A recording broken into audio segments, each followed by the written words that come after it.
বিশ্বনবীজি সর্বপ্রথম জিবরাইল আমিনের নিকট থেকে নামাজ শিখে প্রথমেই ঘরের ভিতরে নামাজ শুরু করলেন। আমাদের জীবনেও বন্ধুরা আমার, আমরা যখন নামাজ শিখব, নামাজের যখন উপযুক্ত হব, মুকাল্লাফ যখন হব, তখন নিজেরা নামাজ পড়ব এবং আমাদের ঘরের ভিতরেও সালাত কায়েম করব। আল্লাহ পাকের ওয়াদা। তবে সালাত যে কায়েম করব, নামাজ যে পড়ব, আমি আমার মতো করে পড়লেই তো হবে না। বিশ্বনবীর স্পষ্ট হাদিস, এক সাহাবী বর্ণনা করেন, পয়গম্বর সাল্লাল্লাহু আলাইহি ওয়াসাল্লাম মসজিদে নববীর বারান্দার ভিতরে ছিলেন। এমন মুহূর্তের মধ্যে একজন গ্রাম্য সাহাবীর আগমন ঘটল। এই সাহাবী এসে বন্ধুরা আমার নামাজ পড়ল সে তার মতো করে। আল্লাহর পয়গম্বর নামাজ পড়ার পরে যখন পয়গম্বরের কাছে আসছে, নবীজি বললেন, ইরজি ফাসাল্লি ফা ইন্নাকা লাম তুসাল্লি। এ মিয়া, তুমি আবার ঘুরে যাও, নামাজটা দ্বিতীয়বার পড়ো, কারণ তোমার নামাজ হয় নাই। সাহাবী আবার ঘুরে গিয়ে আবারও নামাজ পড়লেন, কিন্তু পূর্বের মতোই। এরপরে নবীজির সঙ্গে দেখা করতে আসলে পয়গম্বর বললেন, ইরজি ফাসাল্লি ফা ইন্নাকা লাম তুসাল্লি। আবার ঘুরে যাও, নামাজ পড়ো, কারণ তোমার নামাজ হয় নাই।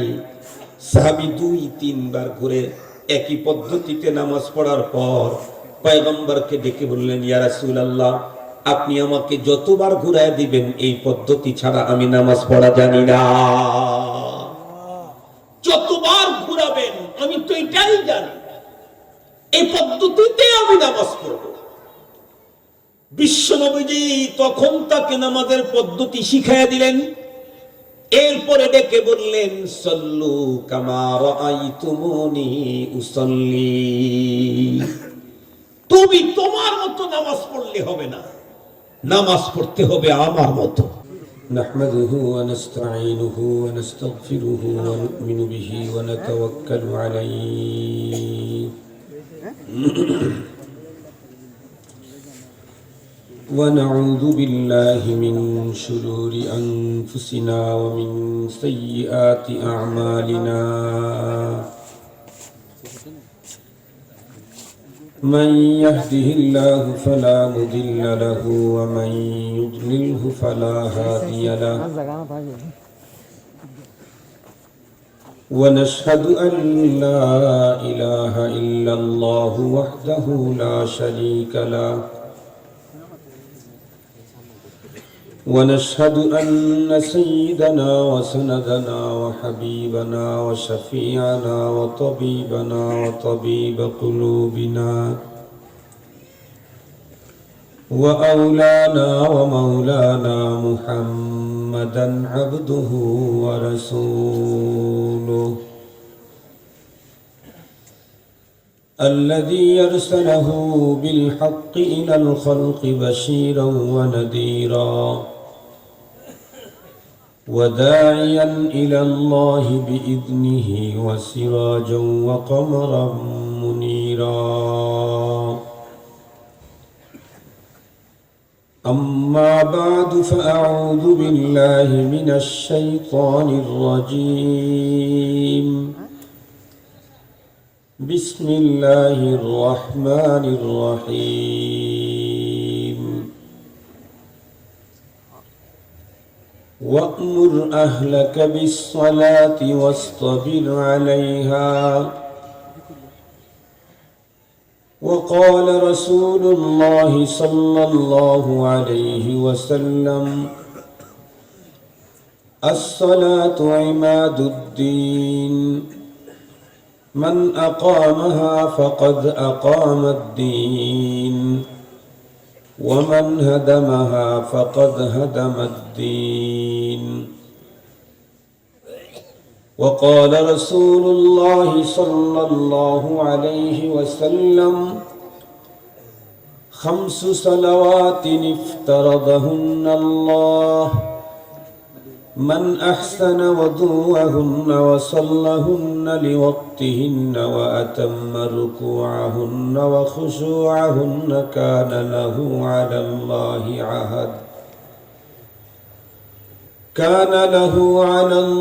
عهد أن يغفر له ومن لم يفعل فليس له على الله عهد إن شاء غفر له وإن شاء عذبه أو كما قال عليه الصلاة والسلام صدق الله مولانا العظيم وصدق رسوله النبي الأمي الكريم ونحن على ذلك لمن الشاهدين والشاكرين والذاكرين والحمد لله رب العالمين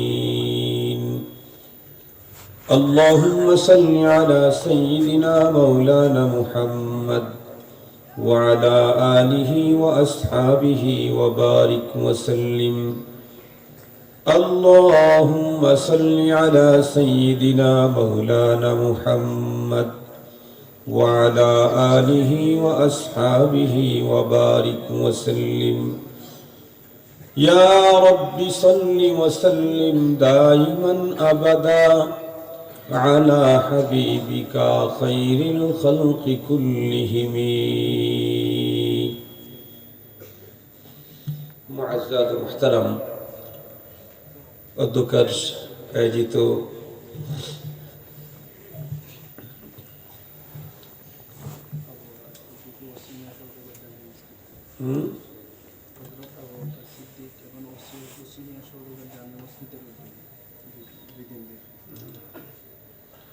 হযরত আবু বকর সিদ্দিক রাদিয়াল্লাহু আনহু জামে মসজিদ, তাই না, এর উদ্যোগে আয়োজিত আজকের দিনই প্রোগ্রামের শ্রদ্ধাভাজন সম্মানিত সভাপতি মুআজ্জাজ হযরত বুজুর্গ উলামায়ে কেরাম, বিভিন্ন দিনই মাদারিস থেকে আগত আজিজ তালাবা, বিভিন্ন গ্রাম অঞ্চল এবং দূরদারাজের এরিয়া থেকে সমাগত সম্মানিত সুধী, সর্বপ্রথম আল্লাহ পাকের দরবারে আলিশান লাখো কোটি শুকর যে আল্লাহ পাক আমাদের হায়াতকে দীর্ঘায়িত করে আজকে মুহূর্ত পর্যন্ত সুস্থ সবল রেখে দুনিয়ার সকল ঝামেলা থেকে মুক্ত করে দ্বীনের নিসবতে কোরআনে পাকের মুহাব্বতে জান্নাতে আয়োজনে আমাদেরকে হাজিরির সুযোগ দিয়েছেন। সে মহান সত্তার দরবারে আমরা সকলেই শুকরগুজার হচ্ছি। জবান খুলে ভক্তি সহকারে মুহাব্বত নিয়ে কালিমাতুশ শুকর আদায় করি আলহামদুলিল্লাহ। সম্মানিত উপস্থিতি, আপনারা হযরত উলামায়ে কেরামদের জবান থেকে অত্যন্ত গুরুত্বপূর্ণ দ্বীনি দিক নির্দেশনামূলক আলোচনা শুনতেছিলেন। মাহফিলের পর্যায়ে আল্লাহ পাক আমাকে আপনাদের খেদমতে উপস্থিত করে দিয়েছেন। আমিও আল্লাহ পাকের কালাম থেকে একখানা আয়াতে কারিমার অংশ বিশেষ তেলাওয়াত করেছি। মহানবী সাল্লাল্লাহু আলাইহি ওয়াসাল্লামের অসংখ্য অগণিত হাদিস মুবারাকা থেকে দুইখানা হাদিস পড়েছি। আল্লাহ পাক যদি আমাকে তৌফিক দান করেন, তার দয়া যদি শামিলে হাল হয়, তিলাওয়াতকৃত আয়াত এবং পঠিত হাদিস দ্বয়কে সামনে নিয়েই গুরুত্বপূর্ণ কিছু দ্বীনি আলোচনা আপনাদের খেদমতে পেশ করব। আপনারা দোয়া করেন যাতে করে আল্লাহ পাক আমাকে তথ্য সমৃদ্ধ ইখলাসপূর্ণ আজকে মুসলিম উম্মার প্রয়োজনে অতীব জরুরি হেদায়েতি আলোচনার তৌফিক দান করেন। সম্মানিত উপস্থিতি, আজকে যে বিষয়টা নিয়ে আপনাদের খেদমত আলোকপাত করব সেটি অত্যন্ত বহুল আলোচিত এবং খুব সাংঘাতিক প্রয়োজনীয় বিষয়। সেটি হচ্ছে নামাজ। আমরা প্রত্যেকেই জানি আমাদের প্রতিটি মানুষের একাধিক পরিচয় আছে, এক একজন মানুষের অনেক পরিচয় আছে। মানুষ যত দূরে যায় তার পরিচয় তত ব্যাপক হয়, যত কাছে থাকে তত ছোট এবং অল্প পরিসরে জিনিসের মাধ্যমে তার পরিচয় ঘটে। যেমন মনে করেন, আমরা যে মহল্লাতে বাস করি, ওই মহল্লার কেউ যদি আমাকে জিজ্ঞেস করে, বাবা তোমাকে তো চিনলাম না, তোমার পরিচয় কি? তখন আমরা বাবার নাম বলি অথবা দাদার নাম বলি। যখন নিজের মহল্লা থেকে অন্য মহল্লায় চলে গেলাম, তখন যদি কেউ আমাকে জিজ্ঞেস করে, বাবা তোমাকে তো চিনলাম না, তোমার পরিচয় কি? তখন বাবার দাদার পরিচয় যদি ওই পর্যন্ত না থাকে, তখন মহল্লার নাম বলি, যে আমাকে চিনলেন না, আমি তো অমুক মহল্লার লোক। যখন নিজের গ্রাম এলাকা ছেড়ে অন্য কোনো থানায় যাই, লোকেরা যদি আমাকে জিজ্ঞেস করে আপনার পরিচয়, তখন কেউ বাবার নাম দাদার নাম বলে না, কারণ অন্য থানাতে বাবার দাদার পরিচয় খুব কম মানুষের হয়। স্বাভাবিকভাবে অধিকাংশ মানুষ তখন নিজের থানা অথবা ইউনিয়নের নাম উল্লেখ করে। কেন চিনেন না? আমার বাড়ি অমুক থানায়, আমি রাঙ্গুনিয়ার লোক। এই মানুষটাই যখন নিজের ডিস্ট্রিক্ট ছেড়ে আর এক ডিস্ট্রিক্টে যায়, তখন যদি কেউ জিজ্ঞেস করে ভাই তোমার কি পরিচয়, তখন বাবার নাম আর গ্রামের নাম দিয়ে হবে না, ইউনিয়নের নাম বললেও মানুষ চিনবে না। কি বলেন? তখন পরিচয়, নিজের পরিচয় করাইতে চাইলে জেলার নাম বলতে হয়, যে আমি তো চিটাঙ্গের লোক। ও আচ্ছা আচ্ছা। মানুষ যখন একটা বিভাগ থেকে আর একটা বিভাগে যায়, তখন যদি কেউ তার পরিচয় জিজ্ঞেস করে, তখন উনি পরিচিতি লাভ করেন বিভাগের নাম বলে। আপনি? আমি রাজশাহী লোক। ও আচ্ছা আচ্ছা, রাজশাহী বিভাগের, ঠিক আছে। এই মানুষটাই যখন একটা দেশ ছেড়ে আর একটা দেশে চলে যায়, সেইখানে যদি কেউ জিজ্ঞেস করে ভাই তোমার পরিচয় তো চিনলাম না, তোমাকে তো চিনলাম না, তুমি কি? তখন কি গ্রামের নাম বললে চিনবে? ইউনিয়নের নাম বললে চিনবে? রাঙ্গুনিয়া বলে চিনবে? কি দেশের নামে পরিচয় হয়? আমাকে চিনলেন না ভাই, আমি বাংলাদেশি। আমি জিজ্ঞেস করতে চাই, তাহলে যত দূরে যাই তত বড় পরিচয় পরিচিতি লাভ করতে হয়। এই মানুষগুলি যখন এই জগৎ ছেড়ে আর একটা জগতে চলে যাবে, সেই জায়গায় যদি পরিচয় চায়, তখন কি বাবার নাম বললেই হবে? চিনবে তারা? গ্রামের নাম, থানার নাম, জেলার নাম? মরণের পরে মুনকার নাকিরের প্রশ্ন যদি বলে নেয় আমার চিনস না, আমি বাংলাদেশি, খুব চিনব। কথা বলেন? তাহলে এই জগৎ ছেড়ে আর একটা জগতে গেলে সেখানে একটা পরিচয় আছে। এই পরিচয় যদি দিতে পারেন, তাহলে পৃথিবীর সব জায়গায় চিনবে, অন্য জগতেও চিনবে। সেটা হলো আমি মুসলমান। কি বলেন? এটা একটা বড় পরিচয় না? এই জন্য আমি যে মুসলমান, এটা আমার ইন্টারন্যাশনাল পরিচয়। এটা এ জগতেও চলে, অন্য জগতেও চলে, এ দেশেও চলে, সে দেশেও চলে, এ মহল্লাতে চলে, ও মহল্লায় চলে। সেটা হলো আমি মুসলমান। পরপারের জগতে যদি কোনো ব্যক্তি এই ইন্টারন্যাশনাল পরিচয় যদি উপস্থাপন করতে ব্যর্থ হয়, তাহলে তাকে ওই জগতের দারোগা ওসিরা ধরে নিয়ে জেলখানায় ভরে দিবে। কথা বলেন না? পরপারে আমি যে মুসলিম, এটা যদি প্রমাণ করতে না পারি, এই পরিচয় যদি আমি উল্লেখ করতে না পারি, তাহলে ওই জগতে আমার কাস্তরি হবে, ওইখানে আমার জেল হবে, জরিমানা হবে। একজন মুসলমান তার পরিচয় বহন করার জন্য, আমরা প্রত্যেকেই জানি, রাসূল করিম সাল্লাল্লাহু আলাইহি ওয়াসাল্লাম ইরশাদ করেছেন, বুনিয়াল ইসলাম আলা খামস। মুসলমানের ইসলামের বুনিয়াদ হলো 5টা জিনিসের উপরে। এটা আমরা প্রত্যেকেই জানি। কালিমা, নামাজ, রোজা, হজ, যাকাত। আল্লাহ শুকুর, আমরা যারা এখানে আসছি, আমরা প্রত্যেকেই কালিমাওয়ালা। কি বলেন? আলহামদুলিল্লাহ। আমরা প্রয়োজনে আবারও এখন কালিমা পড়ি, লা ইলাহা ইল্লাল্লাহু মুহাম্মাদুর রাসূলুল্লাহ।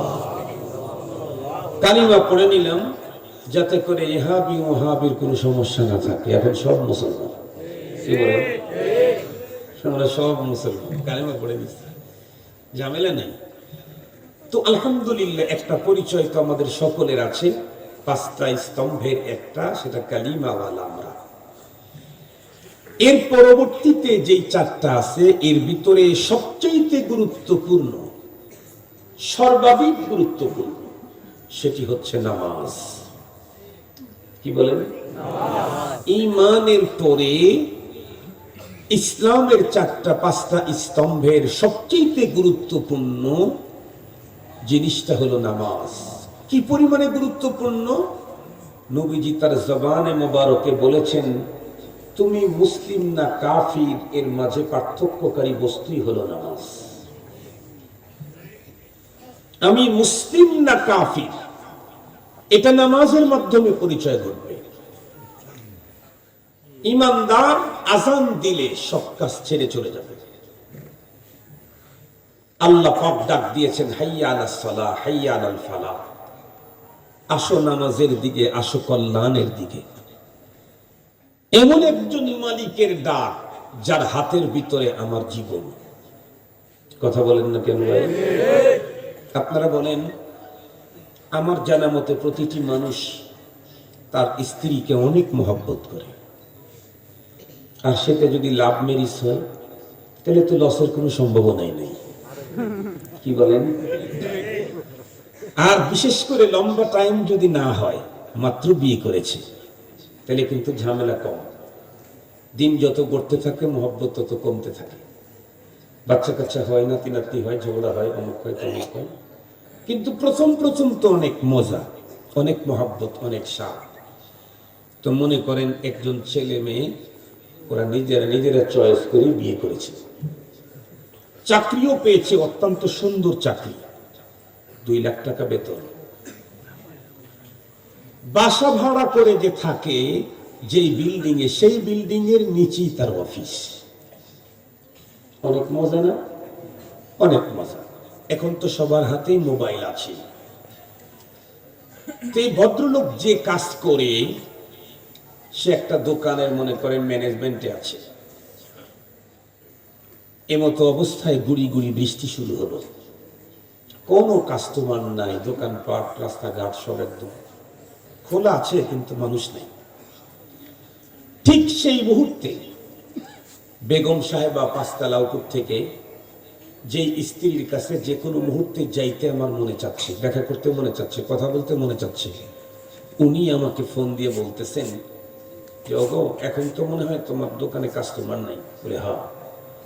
বলে এখন আপনাদের অঞ্চলে এটা খাই কিনা জানি না, আমাদের সিরাজগঞ্জে কাঁঠালের বিচি আছে না, এটাকে ভাজলে, এটা চাউল ভাজা দিয়ে ওইটা দিয়ে খাইতে মুড়ি দিয়ে মজা লাগে আর কি। মানে কাঁঠালের বিচিটা খাইতেও মজা লাগে। তো মনে করেন কোনো কালাই, ওই যে বড় বড় মোটর কালাইগুলা ভাজছে, কাঁঠালের বিচি ভাজছে। তো বলতেছে ওগো আসো, তোমার টেস্টফুল খাবার, এই বিচি ভাজছি, আসো। ই তো এমনি যাইতে চাচ্ছে, তারপরে আবার ফোন দিয়েছে। আর সবচেয়ে বেশি আদরের তো যখন বের হবে, অলরেডি বের হয়ে গেছে, কারণ দোকানে কেউ নাই, বৃষ্টি। মাত্র খানিক যাওয়ার পরে সিঁড়িতে পা দিতেই তার মহাজন ফোন দিল, কই তুমি? তখন বলেন তো দেখি, সত্য কথা বলবো না মিথ্যা কথা বলবো? মিথ্যা কথাই বলতে হবে, সার দোকানে আছে, তাই না? এটা আবিষ্কার হওয়ার পরে তো সত্য বিদায় দিছে। কথা বলেন না কেন? এটা আবিষ্কার হওয়ার পরে সত্য বিদায় দিছে। এই যে মোবাইলের এক জায়গায় দেখলাম যে এক বক্তা বক্তৃতার ভিতরে বলতেছে যে আমি অমুক জায়গায় রাস্তায় আছি, এই কথা বলে আবার অসবার শুরু করেছে। ওয়াজের ভিতরে ফোন রিসিভ করে বলছে যে আমি অমুক জায়গায় রাস্তার মধ্যে আছি, এই কথা বলে ফোনটা রেখে আবার ওয়াজ শুরু করে দিচ্ছে। তাহলে বুঝেন, এখান থেকে মিথ্যা কথার সবক দিয়ে দিল যে আমি যেমন বললাম তোমরাও এটা বলো, এটা আমার সুন্নাত, এটা আমার সুন্নাত, যিনি বলছেন আর কি তা। আল্লাহ আল্লাহ। তো যেই মাত্র বলছে যে ঠিক আছে আমি এক্ষুনি আসছি দোকানে, বলেন তো দেখে, এখন অত্যন্ত প্রিয় পাত্রী আমার স্ত্রী, আমার সবচেয়ে আকর্ষণীয় জিনিস তৈরি করছে, ডাক দিয়েছে, আমি বেরো হয়ে গেছি। এখন কি উপরে যাব না দোকানে ব্যাগে আসবো? কথা বলেন না কেন? আর একটু জোরে বলেন। স্ত্রী মন খারাপ করবে, তারপরেও দোকানে আসবো। আমি তো মহাজনকে অত মহব্বত করি না, স্ত্রীকে বেশি মহব্বত করি, তাহলে কোথায় আসবো? তাও দোকানে আসবো। কেন? স্ত্রীকে আমি অনেক মহব্বত করি, ঠিক আছে, কিন্তু স্ত্রীর ভালোবাসা পেতে চাইলে যেই জিনিস দরকার এটা আমার কাছে নেই, এটা মহাজনের কাছে আছে। ঠিক বললাম না? ঠিক বললাম? মহাজনের ওইটা যদি আমার হাতে না আসে, আমার স্ত্রী ওই কাঁঠালের বিচি বাইজা আমাকে দাগ দিবে না, পারলে আমার এই ফ্রাই করার চেষ্টা করবে। আমি যদি এরে দিতে না পারি, সহজ ভাষায় কথাগুলো বোঝার জন্য চেষ্টা করবেন। আমি চিন্তা করলাম স্ত্রী রাগ করে করুক, যার কবজার ভিতরে, যার হাতের ভিতরে এটা, আমি যদি ওনার কথা না মানি আমার চাকরি চলে যাবে, আমি কালকে কষ্ট হবে আমার, স্ত্রী আর তখন আমাকে আদর সোহাগ দেবে না। এই জন্য স্ত্রীর কাছে যাওয়ার জন্য রেডি হওয়ার পরে আবার বেগে আসতে হয়। যেই মহাজনের হাতের ভিতরে আমার চাকরি, উনি যদি বাদ দেন, হাজারো মহাজন দুনিয়াতে আছে না? নাই? আছে। সেই মহাজন ডাক দিলে যদি তার ডাকের সাড়া দিতে হয়, অতি আপনজনকে পিছনে ফেলে রেখে যার হাতের ভিতরে আমার জীবন, উনি যখন ডাক দেন তার ডাকের সাড়া দেওয়া লাগে না? যার কবজায় কুদরতের ভিতরে আমার জান, উনি যখন ডাক দিলেন হাইয়া আলাস সালাহ, হাইয়া আলাল ফালাহ, মুয়াজ্জিনের কণ্ঠে আল্লাহ পাকের ডাক। কণ্ঠ ব্যবহার হচ্ছে মুয়াজ্জিনের, মূলত ডাকটা কি মুয়াজ্জিনের না আল্লাহ? আপনাদের এলাকায় এসএসসি, পিএসসি, জিএসসি, জেডিসি জাতীয় পরীক্ষার সময় এলাকাতে মাইকিং করে না? এত এরিয়ার ভিতরে গণসংযোগ অমক তমক এই সেই নিষিদ্ধ, মাইকিং করে কেনা? কথা বলেন না কেন? মাইকিং করে কে? সাধারণ একজন মানুষ, রিক্সাওয়ালা, ভ্যানওয়ালা। এলাকার কোন মানুষ এই মাইকিংটাকে ভ্যানওয়ালার আহ্বান শব্দ মনে করে? কারটা বলেন? টিওনো সাহেবের আহ্বান।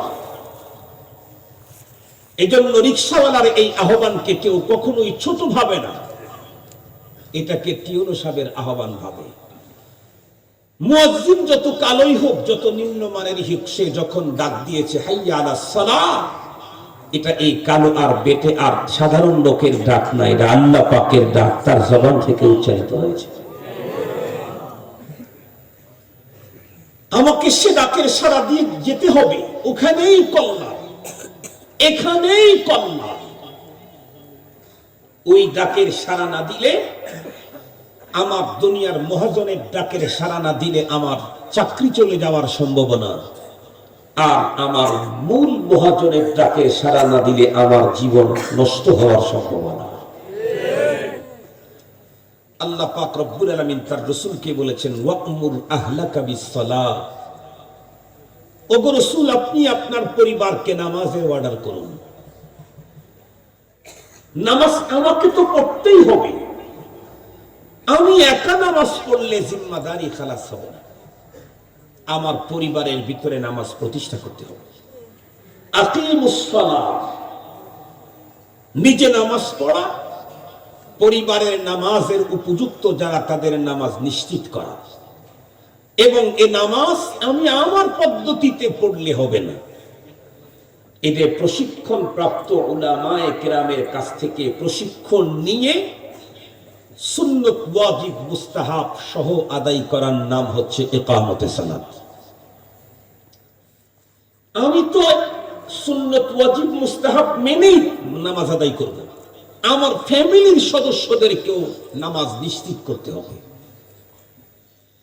আপনারা তো অবশ্যই জানেন, যেই মানুষ তার নামাজ সুন্দর, তার জীবন সুন্দর, তার ইসলাম সুন্দর। যার নামাজ অসুন্দর, তার জীবন অসুন্দর। এই পৃথিবীর সবচাইতে সুন্দর নামাজ পড়েছেন নবীজির উম্মতের ভিতরে হযরতে সাহাবায়ে কেরাম রিদওয়ানুল্লাহি তাআলা আলাইহিম। এজন্য তাদের জীবন সবচাইতে সুন্দর, এত সুন্দর যে দুনিয়াতে থাকতেই আল্লাহ পাক তাদেরকে এদের জীবন সুন্দর হওয়ার কারণে জান্নাতের ঘোষণা রাসূলকে দিয়ে দেওয়ায় দিয়েছেন। অনেক সুন্দর, তো জান্নাতেই যাবে। হুজুর নবীজি আপনি বলে দিয়ে দেন, এত সুন্দর। নামাজ সুন্দর করতে চাইলে আগে ওযু সুন্দর করতে হবে। কি বলেন? ওযু ছাড়া নামাজ যেহেতু হয় না, নামাজ সুন্দর করতে চাইলে ওযু সুন্দর করতে হবে। ওযু এবং নামাজ কোনটাই শুধু বই পড়ে বাংলা, আরবি, উর্দু, ফার্সি, ইংরেজি এই জাতীয় বই পড়ে কখনোই পূর্ণাঙ্গ নামাজি হওয়া যাবে না। ইসবাগে ওযুর নসিব কখনো হবে না। বই পড়ার পাশাপাশি প্রশিক্ষণ নিতে হবে, হাতে কলমে প্র্যাকটিক্যালি শিখতে হবে। যদি বলেন আপনাকে কথা কে বলছে হুজুর, তাহলে আমি আপনাদেরকে অতীতের ইতিহাস থেকে অল্প কিছু শোনাই, তাহলে আপনারাও আমার সুরে সুর মিলাইতে বাধ্য হবেন। আমরা প্রত্যেকেই জানি আমাদের রাসূল করিম সাল্লাল্লাহু আলাইহি ওয়াসাল্লাম 40 বছর পূর্তি হবার আগ থেকেই খলবত পছন্দ হয়ে গেলেন। একা একই থাকতে ভালোবাসে, এখন আর লোকালয় ভালো লাগে না মানুষ। তো উনি খলবত পছন্দ হয়ে যাওয়ার কারণে উনি ওনার বাড়ি থেকে বেশ দূরে জাবালে নূরে হেরা গর্তের ভিতরে থেকে আল্লাহকে পাওয়ার সাধনায় লিপ্ত হলেন। দিন রাত চলতে চলতে এক সময় 40 বছর পূর্তি হলে জিবরাইল আমিনকে আল্লাহ পাক পাঠিয়ে দিলেন জাবালে নূরে। জিবরাইল আমিন এসে আমার পয়গম্বরকে গর্ত থেকে বের করলেন। এরপরে সিনাটা চাক করলেন, ওপেন হার্ট সার্জারি।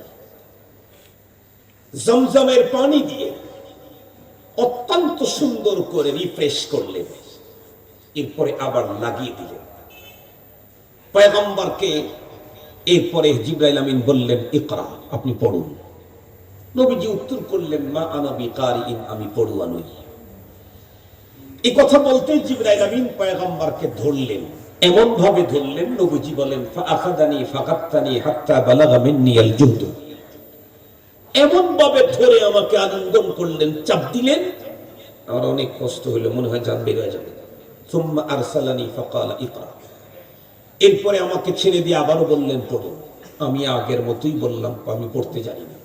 নবীজিকে আবারও ধরলেন, ছেড়ে দিলেন, বললেন পড়ুন। তিনবার ধরে ছেড়ে দেওয়ার পর এরপরে নবী আলাইহিস সালামকে বললেন, ইকরা বিসমি রাব্বিকাল্লাযী খালাক, মা লাম ইয়ালাম পর্যন্ত 5 আয়াতে কারিমা জিবরাইল আমিন পড়লে নবীজি এখন টোটালটা পড়ে ফেললেন। সুবহানাল্লাহ বললেন। সুবহানাল্লাহ। এজন্যই আমাদের উলামায়ে কেরাম বলেন, কোরআন এবং হাদিসের ইলম শুধু একাডেমিক পদ্ধতিতে অর্জন করলে হবে না, এটা সিনা বাসিনা। জিবরাইল আমিনের সিনার সাথে পয়গম্বরের সিনা লেগেছে। তিনবার লাগার পরে জিবরাইল আমিন যা পড়েন মুহাম্মদুর রাসূলুল্লাহ তাই মুখস্থ করে ফেলেন। এই ইলম যদি কেউ অর্জন করতে চায় কিয়ামত পর্যন্ত, একাডেমিক পদ্ধতিতে শুধু বই পড়ে কখনোই এই ইলম প্রকৃত অর্থ বুঝে আসবে না, যতক্ষণ পর্যন্ত মাইয়াতার সাহাবত ইখতিয়ার না করবে। এই কোরআনে পাকের প্রথম ছাত্রদেরকে ছাত্রই বলা হয় না। কোরআনে পাকের প্রথম ছাত্র হলো বিশ্ব নবীজির সাহাবী। নবীজি নিজেকে বলেছেন, বুইস্তু মুআল্লিমা, আমাকে পৃথিবীতে টিচার করে পাঠানো হয়েছে। কিন্তু নবীজির কাছ থেকে যারা কোরআন শিখেছেন তাদেরকে নবীজি কখনোই ছাত্র বলেননি, তাদেরকে সাহাবী বলেছেন। নবীজির কাছ থেকে তারা কোরআনে পাকের ইলম শিখলো, নবীজি তাদেরকে ছাত্র না বলে সাহাবী বললেন। কেন? বলে এই ইলম একাডেমিক পদ্ধতিতে শিখলেই যথেষ্ট হবে না, এই ইলম পরিপূর্ণ পেতে চাইলে যার কাছ থেকে শিখবে তার সহবত লাগবে। আমাদের দেশে মেডিকেল কলেজে এমবিবিএস পর্যন্ত ডাক্তারদের অধীনে থেকেই ছেলে মেয়েরা পড়ালেখা করে। এমবিবিএস পাস করার পরেই আমাদের দেশের সরকারি অনুমতি নাই এখন এই এমবিবিএস ডাক্তার প্রেসক্রিপশন করার। তাকে একজন অভিজ্ঞ এক্সপার্ট ডাক্তারের অধীনে থেকে ইন্টার্নি করতে হবে। এতদিন পর্যন্ত তো বই পুস্তকে থিওরি পড়েছে, এক্সপার্ট স্পেশাল একজন ডাক্তারের কাছে তার সহবতে থেকে থেকে কখন কোন ট্যাবলেট কোন মাত্রায় দিতে হয় এর হাতে কলমে প্রশিক্ষণ নিতে হয়।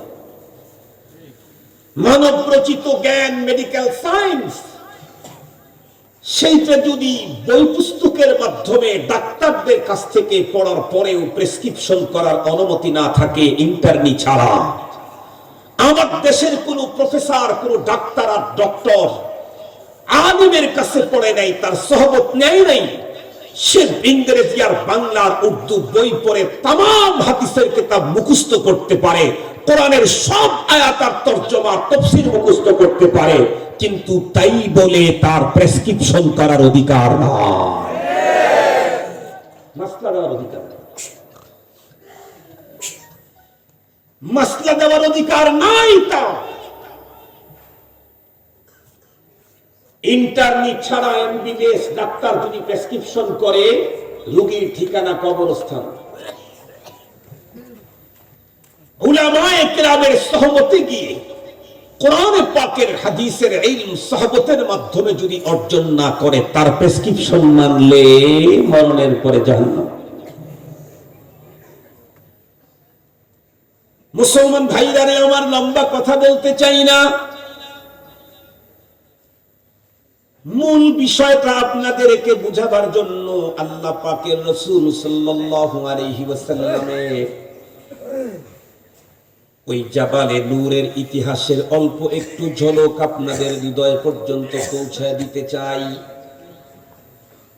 বিশ্বনবীজিকে যখন জিবরাইল আমিন তিনবার সিনার সঙ্গে মিলায়া বললেন, ইকরা বিসমি রাব্বিকাল্লাযী খালাক, খালাকাল ইনসানা মিন আলাক, মা লাম ইয়ালাম পর্যন্ত আমার পয়গম্বর এখন হযরতে জিবরাইল আমিনের কণ্ঠের সঙ্গে কণ্ঠ মিলাইয়া 5 আয়াত তেলাওয়াত করে ফেললেন।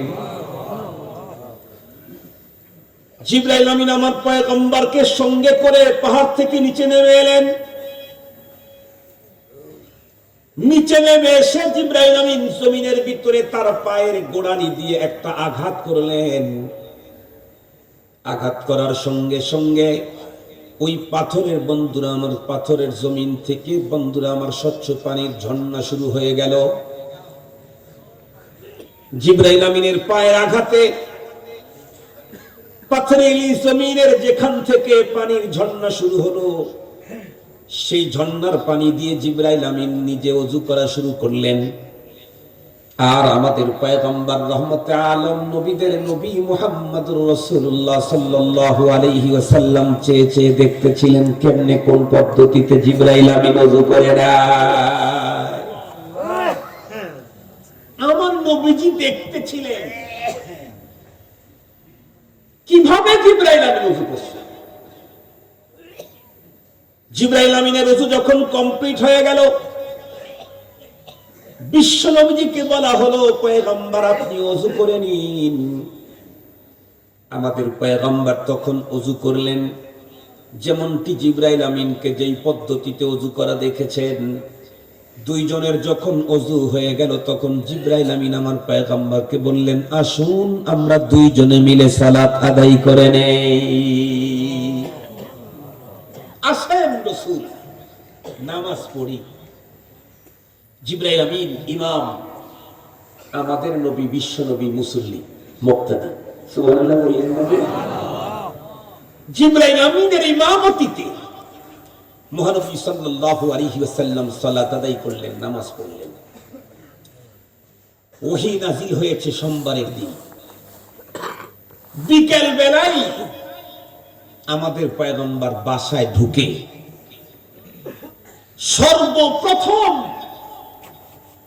তার স্ত্রী হযরতে খাদিজাতুল কুবরা রাদিয়াল্লাহু তাআলা আনহাকে বললেন, খাদিজা, আমি তোমাকে ওযু করা শিখাই, তুমি আমার ওযু করা দেখো, তুমি ওযু করো, এরপরে আমি আর তুমি দুইজনে মিলে নামাজ পড়ি।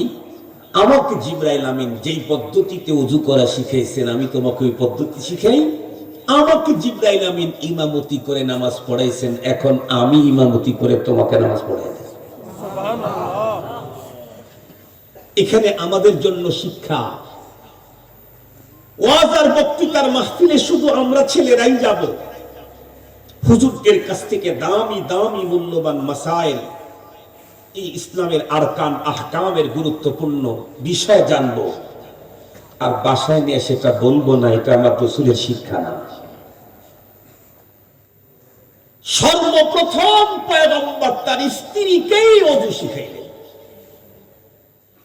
আমি দুনিয়ার যত জায়গায় যত বুজুর্গ আলেম ওলামার দরবারে যাব, আমি সেখান থেকে যা শিখব বাসায় গিয়ে প্রথমে আমার স্ত্রীকে শিখাবো। এটা পয়গম্বরের সুন্নত। আমি আমার স্ত্রীকে শিখাবো, কারণ দুনিয়াতে সে যেমন আমার পায়ের বেড়া, পরপারেও এই অনেক বড় ঝামেলা করবে, পরপারেও অনেক বড় ঝামেলা করবে। এই জন্য এটা আগে মিটাইতে হবে। আর আমার দায়িত্ব, আমার জিম্মাদারি, আলা কুল্লুকুম রাইন ওয়া কুল্লুকুম মাসউলুন আন রাইয়াতিহি। মজার কথাগুলি আপনাদেরকে অল্প সময়ের ভিতরে শুনাইয়ে দেই। বিশ্বনবীজি তার স্ত্রী খাদিজাতুল কুবরা রাদিয়াল্লাহু তাআলা আনহাকে সঙ্গে করে যখন নামাজ পড়তেছিলেন, আমরা তো প্রত্যেকেই জানি হযরত আলী রাদিয়াল্লাহু তাআলা আনহু পয়গম্বরের আপন চাচাতো ভাই। মক্কাতুল মুকাররমার ভিতরে এক সময় চূড়ান্ত দুর্ভিক্ষ যখন শুরু হয়ে গেল, হযরত আলী রাদিয়াল্লাহু তাআলা আনহুর বাবা আবু তালেব, সন্তান অনেক বেশি কিন্তু সেই তুলনায় সম্পদ তার নাই। সেই দিক থেকে হযরত আব্বাস রাদিয়াল্লাহু আনহু পয়গম্বরের আরেক চাচা, উনি মক্কাতুল মুকাররমার বড় ব্যবসায়ী। বিশ্বনবীজি তখন তার আপন চাচা হযরত আব্বাস রাদিয়াল্লাহু তাআলা আনহুকে ডেকে বললেন, চাচা যান, মক্কাতে দেশের মধ্যে যেই পরিমাণে দুর্ভিক্ষ শুরু হয়েছে, এমতো অবস্থায় আমাদের চাচা আবু তালেব অনেক সন্তান, তার দিনাতিপাত বড় কষ্ট। ইচ্ছা করলে আপনি তার দুই একটা ছেলেকে নিতে পারেন, আমিও দুই একজনকে নিতে পারি, তাহলে চাচা জানের একটু অত্যন্ত সহজ হয়। হযরত আব্বাস রাদিয়াল্লাহু আনহু বললেন, ঠিক আছে তোমার চাচাকে গিয়ে বলো, সে যদি তার দুই একটা ছেলে আমাকে দিতে চায় আমি তার ব্যয় বহন করব। বিশ্বনবী সাল্লাল্লাহু আলাইহি ওয়াসাল্লাম আবু তালেবকে গিয়ে যখন বললেন, আবু তালেব উত্তর করল, ভাতিজা, আমার ছেলেদের ভিতরে শুধু আকিলকে আমার কাছে রেখে তোমরা ইচ্ছা করলে যে কয়টা খুশি সেই কয়টা তোমরা ভাগ করে নিয়ে নিতে পারো। এই কথা বলতেই আমার পয়গম্বর হযরতে আলী রাদিয়াল্লাহু তাআলা আনহুর হাত ধরে বললেন, আলী তুমি আমার ঘরে থাকবা, খাবা। আর হযরতে জাফর ইবনে আবি তালেবকে বললেন, তুমি আব্বাস রাদিয়াল্লাহু আনহু, আব্বাস পয়গম্বরের চাচা, তার কাছে যাবা। হযরতে আলী রাদিয়াল্লাহু আনহুর কপাল খুলে গেল। উনি বিশ্বনবীজির ঘরের ভিতরে থাকার মতো সৌভাগ্য অর্জন করলেন। বিশ্বনবীজি এবং তার স্ত্রী অতি গোপনে নামাজ আদায় করতেছেন। এমন মুহূর্তের ভিতরে হযরতে আলী নির্দ্বিধায়, বন্ধুরা আমার, ঘরের ভিতরে ঢুকে পড়লেন। ঘরের ভিতরে যখন ঢুকলেন, ঢুকে দেখতেছেন, ইয়া আল্লাহ, ভাই আর ভাবি এ কি করতেছে, কেমন কাজ। একবার দুইজনে দাঁড়ায়, আবার দুইজনে উপর হয়, আবার দুইজনে মাটিতে লুটিয়ে পড়ে, আবার দুইজনে কপাল জমিনের মধ্যে ঠেকায়, আবার দুইজন বসে, আবার উঠে দাঁড়িয়ে যায়। এই পদ্ধতি তো কোনদিন হযরত আলীর চোখে পড়ে নাই। উনি তো 10 বছরের বালক। পুরা মক্কাতুল মুকাররমায় পৌত্তলিকতার চূড়ান্ত বাহাদুরি চলতেছে তখন। মানুষ তো মূর্তি পূজায় লিপ্ত। সালাতের পদ্ধতি কখনোই তার চোখে পড়েনি। বিশ্বনবীজি এবং তার স্ত্রীর নামাজ দেখে হযরত আলী অবাক হয়ে দাঁড়িয়ে গেলেন। আমাদের পয়গম্বর তার স্ত্রীকে সঙ্গে করে নামাজ যখন কমপ্লিট করে দিলেন, হযরতে আলী পয়গম্বরকে ডেকে বললেন, ভাইয়া আপনি আর ভাবি দুইজনে মিলে কি যেন করলেন, এটা কিছুই তো বুঝলাম না। আমার পয়গম্বর তখন চিন্তা করলেন, আমি তো আর আলীকে ডাকি নাই, আলী নিজের থেকেই আমার বিষয় জানতে চেয়েছে, তাহলে এখন আর আমি আমার জবানটাকে বন্ধ করে লাভ নাই। আল্লাহ পাক আমাকে যে মহান সম্পদ দান করেছেন, এ সম্পদের তো আমি একজনকে আমার জুড়ি করেছি, শেয়ার করেছি, সে হলো আমার স্ত্রী। আমার ঘরের আরো একজন, সেটা তার নাম হলো আলী। বিশ্বনবীজি দেখে বললেন, আলী আমি আল্লাহ পাকের পক্ষ থেকে রসুল মনোনীত হয়েছি, আল্লাহ পাকের অর্ডার, তাকে ছাড়া পৃথিবীর কাউকেই পূজা করা যাবে না। আমি তোমাকে তাওহীদের দাওয়াত দিচ্ছি, পৌত্তলিকতাকে ছেড়ে দাও, মাথা নত হবে শুধুমাত্র কেবলমাত্র আল্লাহর সামনে। আল্লাহ পাক রব্বুল আলামিন কোরআনে হাকিমের ভিতরে বলেন, ওয়াকাদা রাব্বুকা আল্লা তা'বুদু ইল্লা ইয়্যাহ। আল্লাহ পাক রব্বুল আলামিনের চূড়ান্ত ফয়সালা হলো, ইবাদত শুধুমাত্র কেবলমাত্র করতে হবে একমাত্র আল্লাহ। এই কপাল যিনি তৈরি করেছেন, একমাত্র তার কুদরতের পায়ে কপাল ঠেকানো যাবে, অন্য পৃথিবীর কারো সামনে মস্তক অবনত করা যাবে না। মুসলমান ভাইরারে আমার, লম্বা কথা বলতে চাই না, এতটুক পর্যন্ত তো অবশ্যই বলতে চাই। বিশ্বনবীজি সর্বপ্রথম জিবরাইল আমিনের নিকট থেকে নামাজ শিখে প্রথমেই ঘরের ভিতরে নামাজ শুরু করলেন। আমাদের জীবনেও বন্ধুরা আমার, আমরা যখন নামাজ শিখব, নামাজের যখন উপযুক্ত হব, মুকাল্লাফ যখন হব, তখন নিজেরা নামাজ পড়ব এবং আমাদের ঘরের ভিতরেও সালাত কায়েম করব আল্লাহ পাকের অর্ডার। তবে সালাত যে কায়েম করব, নামাজ যে পড়ব, আমি আমার মতো করে পড়লেই তো হবে না। বিশ্বনবীর স্পষ্ট হাদিস, এক সাহাবী বর্ণনা করেন, পয়গম্বর সাল্লাল্লাহু আলাইহি ওয়াসাল্লাম মসজিদে নববীর বারান্দার ভিতরে ছিলেন। এমন মুহূর্তের মধ্যে একজন গ্রাম্য সাহাবীর আগমন ঘটল। এই সাহাবী এসে, বন্ধুরা আমার, নামাজ পড়লো সে তার মতো করে। আল্লাহর পয়গম্বর নামাজ পড়ার পরে যখন পয়গম্বরের কাছে আসছে, নবীজি বললেন, ইরজি ফাসাল্লি ফা ইন্নাকা লাম তুসাল্লি। এ মিয়া, তুমি আবার ঘুরে যাও, নামাজটা দ্বিতীয়বার পড়ো, কারণ তোমার নামাজ হয় নাই। সাহাবী আবার ঘুরে গিয়ে আবারও নামাজ পড়লেন, কিন্তু পূর্বের মতোই। এরপরে নবীজির সঙ্গে দেখা করতে আসলে পয়গম্বর বললেন, ইরজি ফাসাল্লি ফা ইন্নাকা লাম তুসাল্লি। আবার ঘুরে যাও, নামাজ পড়ো, কারণ তোমার নামাজ হয় নাই। সাহাবী 2-3 বার ঘুরে একই পদ্ধতিতে নামাজ পড়ার পর পয়গম্বরকে ডেকে বললেন, ইয়া রাসূলুল্লাহ, আপনি আমাকে যতবার ঘুরায় দিবেন, এই পদ্ধতি ছাড়া আমি নামাজ পড়া জানি না।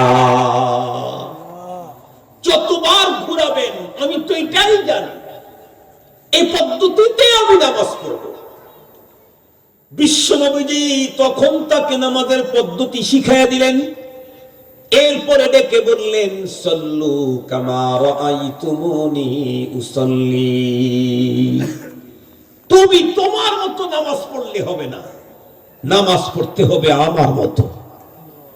রব্বুল আলামিন কোরআনে হাকিমের ভিতরে বলেছেন, লাকাদ কানা লাকুম ফি রাসূলিল্লাহি উসওয়াতুন হাসানাতুন লিমান কানা ইয়ারজুল্লাহা ওয়াল ইয়াউমাল আখিরা ওয়া যাকারাল্লাহা কাসীরা। আমার পয়গম্বরের ভিতরে আমাদের জন্য উত্তম আদর্শ, সব বিষয়ের মডেল হলেন মুহাম্মাদুর রাসূলুল্লাহ সাল্লাল্লাহু আলাইহি ওয়াসাল্লাম। 5 ওয়াক্ত নামাজ যখন ফরজ করা হলো, আপনাদের প্রত্যেকের হাদিস জানা আছে, মশহুর হাদিস। হযরতে জিবরাইল আমিন মেরাজ থেকে পয়গম্বর চলে আসার পরে জিবরাইল আমিন 2 দিন এসে আমার পয়গম্বরকে 2 দিনে 5-5 10 ওয়াক্ত নামাজের ইমামতি করে নামাজের পদ্ধতি ডাইরেক্ট প্রশিক্ষণ দিয়েছেন। নামাজের ওয়াক্তগুলি হযরত জিবরাইল আমিন পয়গম্বরকে দেখায়া দিয়েছেন। এরপরে যখন 10 ওয়াক্ত পড়ানো হয়ে গেল, জিবরাইল আমিন তখন আমার রাসূলকে ডেকে বললেন, মা বাইনা হাদাইনিল ওয়াক্তাইনি ওয়াক্তুন লাকা ওয়া লি উম্মতিকা। 2 দিনে যেই 2 টাইমে একই ওয়াক্ত নামাজ পড়াইলাম, এই 2 টাইমের মাঝামাঝি হলো আপনি এবং আপনার উম্মতের নামাজের টাইম। রহমতে আলম, মহানবী, নবীদের নবী, ইমামুল আম্বিয়া, নবীদের ইমাম, সেই রাসূল তাকে প্রশিক্ষণ দেওয়া হয়েছে নামাজের। আমি প্রশিক্ষণ ছাড়া নামাজ পড়লে নামাজ কেমনে হয়? গত বছর মনে হয় আপনাদেরকে বিশেষ কয়েকটা মাসলা বলেছিলাম নাকি? বিশেষ কয়েকটা মাসলা ওইদিকে বলছিলাম, হ্যাঁ, এখানে বলা হয় নাই, ওইদিকে বলেছিলাম। অত্যন্ত জরুরি বিষয়। আমরা তো দেখেন যেই মানুষটার অনেক ব্যাংকে যা টাকা, আমাকে এক লোক বলতেছে, হুজুর অমুক তো বড় আলেম, কিন্তু তার এই কাজটা তো একটু সুন্নতের খেলাফ। অমুক তো বড় আলেম, তার এই কাজটা সুন্নতের খেলাফ। আমি তখন তাকে কি দিয়ে বুঝাবো? আমি তখন বললাম, দেখেন, একজন মানুষের যদি 100টা ব্যবসা থাকে আর তার যদি 3টে ব্যবসায় লস হয়, তাতে ওই লোকের কোনো ক্ষতি হয় না। কেন? ওর 97টাতে লাভ আছে। আর একজন মানুষের ব্যবসায় একটা, সেটাই ভালো করে চলে না, তাহলে তো ওর পেটে ভাত যাবে না। কথা ঠিক বলছি না? ঠিক বলছি। আমরা যারা সাধারণ মুসলমান, আমাদের তো মালিকের সাথে ব্যবসাই নাই। আমাদের ব্যবসার ভিতরে তো বড় ব্যবসা হলো নামাজ। জিহাদের ব্যবসা নাই, জিকিরের ব্যবসা নাই, মুহাদ্দিসি হাদিস কোরআনের ব্যবসা নাই, কোরআনে পাকের তালিম তাআল্লুমের ব্যবসা নাই, নাই আমাদের অনেকের যাকাতের ব্যবসা মালিকের সাথে, নাই আমাদের মালিকের সাথে অনেকের হজের ব্যবসা। তো আমাদের আছে কি? মালিকের সাথে একটা ব্যবসা আছে, 1 বছর পর পর 1 মাস ওই ব্যবসা, সারা বছরে হয় না, রমজান। দৈনিক মালিকের সাথে যে রানিং ব্যবসা, সেটা হলো সালাত। কথা বলেন না কেন আপনারা? রানিং ব্যবসা হলো একটা সালাত। এই আইটেম প্রতিদিন চলে, 5 বার মালিকের সামনে আমাকে দাঁড় হতে হয়। আর আমি যখন আল্লাহু আকবার বলে মালিকের সামনে দাঁড়াই, আমার মালিক আমাকে এত চয়েস করেন, আমার মতো একটা ক্ষুদ্র সৃষ্টির দিকে আসমান জমিনের মালিক তার দিলের তাওয়াজ্জু দিয়ে দেন। আপনারা বলেন তো দেখি, আপনাদের এই অঞ্চলের এমপি মহোদয়, মন্ত্রী, উনি, আপনি যদি কেউ তার সাথে কথা বলতে যান, উনি যদি 2 মিনিট আপনার কথার দিকে মনোনিবেশ দেয়, আপনি তো 2 বছর পর্যন্ত ওনার পাবলিসিটি করবেন, ওনার প্রশংসায় আপনি মুখ দিয়ে ফ্যানটা কাটায় ফেলবেন, যে আমি মাননীয় মন্ত্রী মহোদয়ের কাছে গিয়েছি, 2 মিনিট সবাইকে বের করে দিয়ে আমার সাথে সাংঘাতিকভাবে কথা বলেছে। 2 মিনিটের কথা 2 বছরেও শেষ হবে না। একজন ছোট্ট মন্ত্রী, সে আপনার দিকে মনোনিবেশ দিলে, আপনি যদি তার প্রশংসায় পঞ্চমুখ হন, আসমান জমিনের স্রষ্টা মহান আল্লাহ, আমার মতো ছোট্ট একটা সৃষ্টি নামাজে যখন আল্লাহু আকবার বলে দাঁড়াইলাম, সূরাতুল ফাতিহা পড়ার জন্য মাত্র ব্যবস্থা নিলাম, সুবহানাকাল্লাহুম্মা দুআয়ে মাসুরাটা পড়লাম, তখনই আল্লাহ পাক তার তাওয়াজ্জু আমার দিকে দিয়ে দিলেন। 1 মিনিট নো।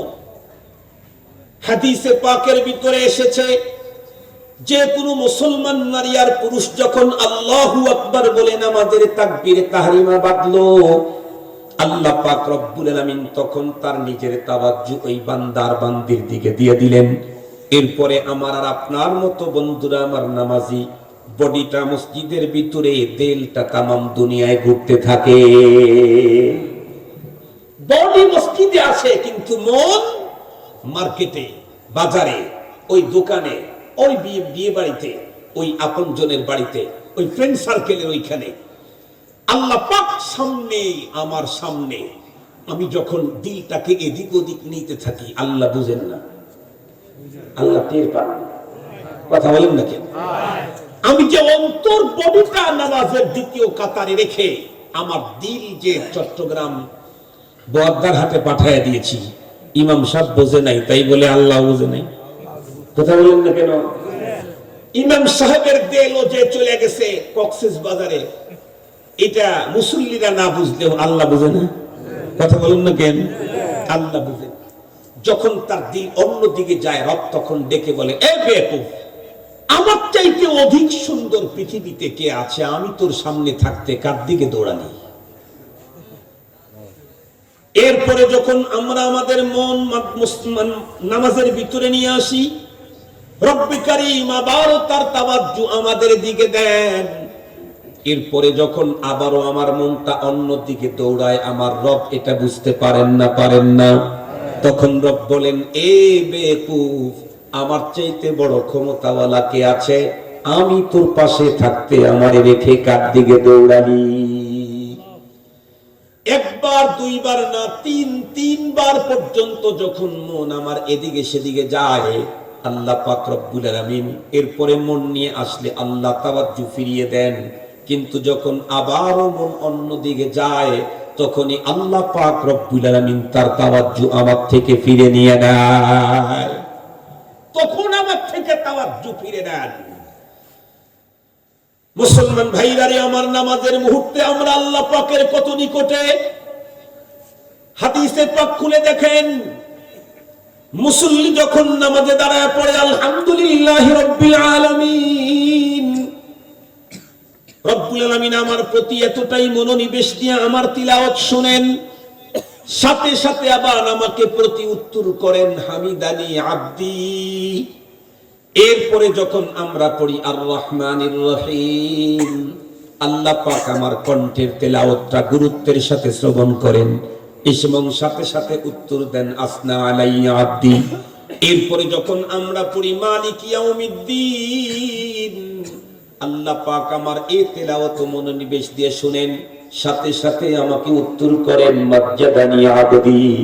এরপরে যখন আমরা পড়ি ইয়াকা না'বুদু ওয়া ইয়াকা নাস্তাঈন, আল্লাহ পাক বড় মনোনিবেশ দিয়ে শোনেন, উত্তর দেন আর বলেন, হাদা মা বাইনি ওয়া বাইনা আবদি ওয়া লি আবদি মা সাল। এ আমার বান্দা, 3.5 আয়াতের ভিতরে তুমি আমার প্রশংসা করার কারণে আমি তোমার প্রতি এতটাই খুশি। এই আয়াতের অর্ধেক আমার জন্য রাখলাম আর অর্ধেক তোমাকে দিলাম। এখন তুমি আমার কাছে যা চাওয়ার চাও, চাইলেই আমি তোমাকে দিয়ে দেব। আল্লাহু আকবার। তো আল্লাহ পাক আমার দিকে তার তাওয়াজ্জু রাখতে আমার দিলটা অবশ্যই নামাজের ভিতরে রাখতে হবে, মসজিদের ওখানে রাখতে হবে। নামাজ পড়ছি খুশুর সাথে নামাজ আদায় করতে হবে। সম্মানিত হাজিরিন, দুইটা জিনিস, প্রতিটি বস্তুর দুইটা জিনিস আছে, একটা হলো জাহির আর একটা হলো বাতিন। লিকুল্লি শাইইন যাহরুন ওয়া বাতান। পয়গম্বরের হাদিসে বলেছেন, আমরা যে কোনো কাপড় কিনতে গেলে প্রথমে তার বাহিরটা দেখি, তার কালারে যখন আকৃষ্ট হই বলি, ভাই ওইটা জি, যখন নিয়ে আসতে তখন আর একটা জিনিস দেখি। প্রথমে কালার দেখেছি, দেখে আকৃষ্ট হয়েছি, এখন যখন নিয়ে এসে তখন ভিতরটা দেখি, সুতা দেখি, ও না এটা চলবে না। তাহলে আমরা যে কোনো জিনিস কিনতে কয়টা জিনিস দেখি? দুইটা, একটা হলো বাহির আর একটা হলো ভিতর। একটা হলো উপরের কালার আর একটা হলো ভিতরের অবস্থান। এই দুইটা আমরা দেখি। সম্মানিত হাজিরিন, আল্লাহ পাক আমার নামাজ উনি গ্রহণ করে আমাকে জান্নাত দিবেন, উনি না দেখে নেবেন। কথা বলেন না কেন? উনিও দেখবেন। আমি একটা টুপি কিনতে দুইটা জিনিস দেখি, কালারও দেখি, সুতাও দেখি। আমি একটা জুতা কিনতে দুইটা জিনিস দেখি, ডিজাইনও দেখি, টিকসইও দেখি। কি বলেন? দুইটা জিনিস দেখি। তো আমি নরমাল যে কোনো জিনিস কিনতে আমি যদি দুইটা জিনিস দেখি, আমার রব আমার নামাজ নিবেন, আমাকে জান্নাত দিবেন, আল্লাহ পাক কি দেখবেন না? একটু জোরে বলেন, দেখবেন না? দুইটাই দেখেন আল্লাহ তাআলা। নামাজের একটা জাহির আছে আর একটা নামাজের বাতিন আছে। যার নামাজের জাহির সুন্দর, যার নামাজের বাতিন সুন্দর, এই লোকের নামাজ এই লোকটাকে সব অপরাধ থেকে মুক্ত করবে। এই লোকটার নামাজ তাকে আল্লাহর জান্নাত পর্যন্ত নিয়ে যাবে। যেই লোকের নামাজের জাহির ঠিক নাই, যেই লোকের নামাজের বাতিন ঠিক নাই, ওই লোকের নামাজের কোনো মূল্য নাই। হাদিসে পাকের মধ্যে আসছে ওই লোকের নামাজের কোনো মূল্য নাই। নামাজের জাহির ঠিক করতে চাইলে বিজ্ঞ হযরত উলামায়ে কেরামের মাধ্যমে নামাজের প্রশিক্ষণ নিতে হবে। নামাজের বাতিন ঠিক করতে চাইলে কোন আল্লাহওয়ালার সহবতে গিয়ে নামাজের বাতিন ঠিক করতে হবে। নামাজের ভিতরে খুশু মনোনিবেশ তৈরি করতে চাইলে এমনিতেই হবে না, কোন আহাদুল্লাহ কোন আল্লাহওয়ালার সহবতে যেতে হবে।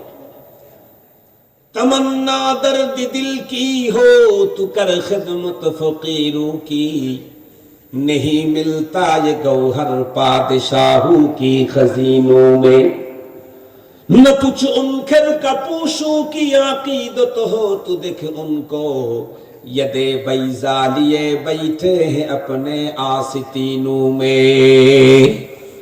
ও মুসলমান, অন্তরের ব্যথার মোহাব্বত আর ভালোবাসার নামাজ তৈরি করতে চাও তাহলে অবশ্যই তোমাকে ভালোবাসা প্রেম মাখা ইবাদতওয়ালার মানুষের কাছে যেতে হবে।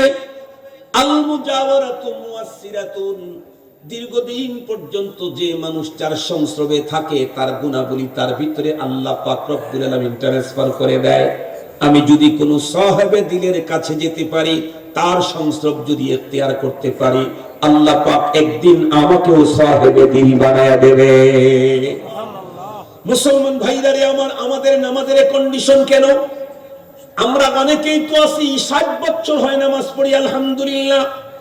ওই যে মসজিদের সকাল বেলায় এলাকা মহল্লার মানুষদেরকে আসসালাতু খায়রুম মিনান নাওমের ধ্বনিতে আমি জাগ্রত করাই।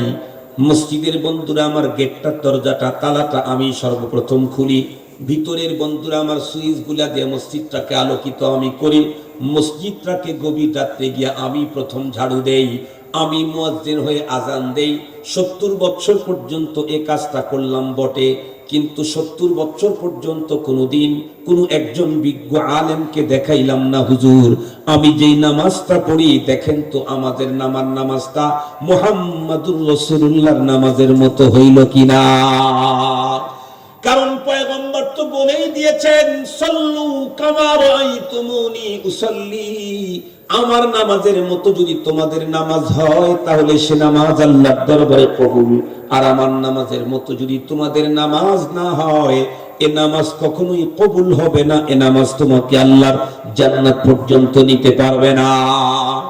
আমার নামাজ তো আমাকে সুদ থেকেই বাঁচাইতে পারতেছে না, আমার নামাজ তোমাকে ঘুষ থেকেই বাঁচাইতে পারতেছে না, আমার নামাজ তো আমাকে নারীর সঙ্গে সংসর্গ থেকে বাঁচাইতে পারতেছে না, বেগানা থেকে, আমার নামাজ তো আমাকে অন্যায় অশ্লীল থেকে মুক্ত করতে পারতেছে না। যে নামাজ আমাকে সুদ থেকে আর ঘুষ থেকে মুক্ত করতে পারছে না, ওই নামাজ আমাকে জাহান্নামের আগুন থেকে বাঁচাইতে পারবে না। জাহান্নামের আগুন থেকে বাঁচাবার মতো নামাজ তৈরি করতে চাইলে এর পিছনে মেহনত করতে হবে, এর পিছনে মেহনত করতে হবে, প্রশিক্ষণ নিতে হবে। মুহতারাম হাজিরিন, লম্বা কথা বলার যেহেতু সুযোগ নেই, এই জন্য আমি মুখতাসার ভাবে আপনাদের অনুভূতিতে শুধু নামাজ শিখতে হবে এই কথাটা ঢুকানোর জন্য, নামাজ আমাকে পড়তে হবে, আমার ফ্যামিলিতে নামাজ প্রতিষ্ঠা করতে হবে, আমার ফ্যামিলিকে নামাজি বানাইতে হবে। আমার ঘরে যেন এমন না হয় জোহরের ওয়াক্ত চলে গেল নামাজ হয় নাই, আসরের ওয়াক্ত চলে গেল নামাজ হয় নাই, মাগরিব চলে গেল নামাজ হয় নাই, 7 দিন চলে গেল নামাজ হয় নাই, 1 মাস চলে গেল নামাজ হয় নাই। এমনটি যেন না হয়। কেন? মালিকের সাথে আমার প্রতিদিনের ব্যবসায়ী তো নামাজের মাধ্যমে, আর অন্যটা নরমাল। ঠিক বললাম না? ঠিক বললাম? মালিকের সাথে যে আমি ব্যবসা করছি, ডেইলি যেটা তার সাথে আমার লেনদেন, সেটা হলো সালাত, সেটা হলো সেজদা, সেটা হলো রুকু, সেটা হলো কওমা, সেটা হলো জলসা। সম্মানিত হাজিরিন, নামাজের ভিতরে এই আমল আর কামগুলি, আল্লাহ পাক আমাদেরকে এগুলি বুঝার আমল করার তৌফিক দান করুন। তবে সবগুলাই কি মালিক গ্রহণ করবেন না? মালিক যেটা চয়েস করবেন, মালিক যেটা চয়েস করবেন সেটা উপরেরটাও সুন্দর হতে হবে, বাহিরেরটাও সুন্দর হতে হবে। মনে আছে আপনাদের? উপরেরটা সুন্দর করতে চাইলে 2 রাকাত নামাজে 51টা সুন্নত লাগাইতে হবে।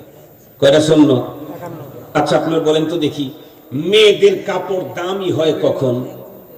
যখন এর উপরে চুমকি টুমকি লাগায়, কারুকার্য যখন করে, তখন কাপড়ের দাম বাড়ে। আমি বেশ গত মাসে মনে হয় জামদানি পল্লীতে গিয়েছিলাম। জামদানি পল্লী যাওয়ার পরে আমাকে এক ভদ্রলোক বললেন, হুজুর আমরা কাপড় বানাই। আমি বললাম আপনার কাপড়ের দাম কত? উনি বললেন 3000 থেকে শুরু করে 2.5 লাখ টাকা ওয়ান পিস শাড়ি। মেয়েদের শাড়ি 3000 টাকা থেকে শুরু করে 2.5 লাখ। আমি বললাম 2.5 লাখ টাকার কাপড় আপনারা এখানে বানান? বলে জি হুজুর। 2.5 লাখ টাকা কাপড়ে কি স্বর্ণ দেন? না হুজুর স্বর্ণ দেন। তো স্বর্ণ দেন না 2.5 লাখ টাকা কেন? উনি বলে হুজুর 2.5 লাখ টাকা যে কাপড়টার দাম, এই কাপড়টা তৈরি করতে মিস্ত্রি বিল আসে আমাদের প্রায় 1 লাখ টাকা। 2.5 থেকে 3 মাস 2 থেকে 3 জন মিস্ত্রি কাজ করে ওই কারুকার্য। তাহলে একটা কাপড়কে দামি করতে চাইলে ওইখানে চুমকি লাগাইতে হয়, কারুকার্য করতে হয়, তাহলে কাপড়ের দাম বাড়ে। আমি মানুষ, তার দাম কখন বাড়ে? বলে আমি যখন আমার বডিটাকে সুন্নতের কারুকার্য দিয়ে সাজাবো, তখন আমি মানুষ, তার দাম বাড়ে। কাপড়ের দাম বাড়ে কারুকার্য আর চুমকি লাগালে, মানুষের দাম বাড়ে সুন্নতের দ্বারা তার জীবনকে সাজালে। সব ক্ষেত্রেই সুন্নত লাগবে, নামাজে তো লাগবেই। 2 রাকাত নামাজে 51টা সুন্নত। 2 রাকাত নামাজে 51টা সুন্নত। এই 51 সুন্নত মেনে যেই লোকটা নামাজ আদায় করলো, তার নামাজের উপরটা সুন্দর হলো, এখন ভিতরটা বাকি রইল। ভিতরটা সুন্দর করতে চাইলে উবুদুল্লাহ কাআন্নাকা তারা ফাইন লাম তাকুন তারাহু ফাইন্নাহু ইয়ারাক। খুশু খুজুর সাথে নামাজ পড়তে হবে। খুশু আর খুশু এটা বাজারে কিনতে পাওয়া যায় না, এটা কোনো কালারের নাম না। এটা অর্জন করতে হয় আল্লাহওয়ালাদের সহবতে থেকে, তাদের মাইয়ত ইখতিয়ার করে। আগে তো উপরেরটা সুন্দর হওয়া দরকার, এরপরে ভিতরেরটা ধীরে ধীরে সুন্দর করা যাবে। উপরেরটা সুন্দর করতে চাইলে 51টা সুন্নত। আজকে দুঃখের সাথে বলতে হয়, আমি আমার নামাজকে সুন্নত দিয়ে দামি করব তো দূরের কথা, আমি নামাজ পড়ি কিন্তু নামাজের মাসলাই জানি না। ঠিক বললাম না? ঠিক বললাম? আমি নামাজ পড়ি কিন্তু নামাজের মাসলাই জানি না। আমাদের সিরাজগঞ্জে একটা প্রবাদ বাক্য আছে, অন্ধকার ঘরে সাপ, পুরা ঘরে সাপ। অন্ধকার ঘরে সাপ, পুরা ঘরে সাপ। অন্ধকার ঘরে যদি সাপ থাকে, একজন মানুষ যদি ঘরের এক কর্নারে থাকে, ওখান থেকে চিল্লাবে। ওকে যদি বলেন তুই চিল্লাস কে? বলে সাপ। তাহলে ওখান থেকে লাফ দিয়ে সর। না না না, ভয় করে। কেন? বলে সাপ। সাপ তো একটা, তুই যেখানে আসস ওইখানেও সাপ। তো ডান দিকে লাফ দে। না, ভয় করে। তাহলে বাম দিকে লাফ দে। না, ভয় করে। আর পিছনের দিকে লাফ দে। না, ভয় করে। আর সামনের দিকে লাফ দে। না, ভয় করে। বলেন তো সাপ তো একটা, ও পুরা ঘরে ভয় করতেছে। তার কারণ অন্ধকার ঘরে সাপ, পুরা ঘরে সাপ। যেই লোকটা নামাজের মাসআলা জানে না, সেই লোকটা নামাজ পড়তেছে, ওর নামাজ হচ্ছে না এই খবরই তোর কাছে নাই।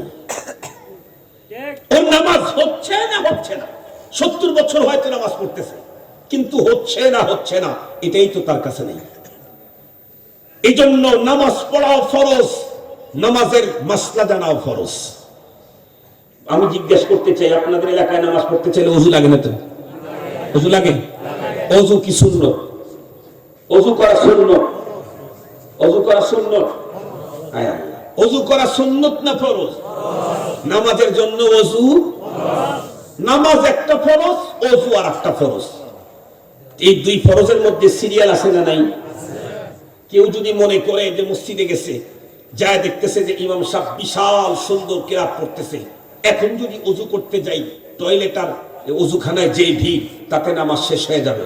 তাহলে ওই লোক যদি চিন্তা করে যে ওযুর ফরজটা পরে আদায় করবো না, আগে নামাজের ফরজটা আদায় করে নেব, ওখানে একটু ভিড়, ওই ফরজটা পরে সুবিধা মতো সময় আদায় করবো, ওর কি নামাজ হবে? জোরে বলেন। দুইটাই ফরজ, কিন্তু ফরজের সিরিয়াল আছে। ওযু ফরজ, নামাজও ফরজ, কিন্তু ওযু আগে ফরজ, নামাজ হলো তারপরে হবে। নামাজ পড়া ফরজ, নামাজের মাসলা জানাও ফরজ। নামাজের মাসলা জানা আগে ফরজ। কেন? মাসলা ছাড়া নামাজ হবে না, ওযু ছাড়া যেমন নামাজ হয় না।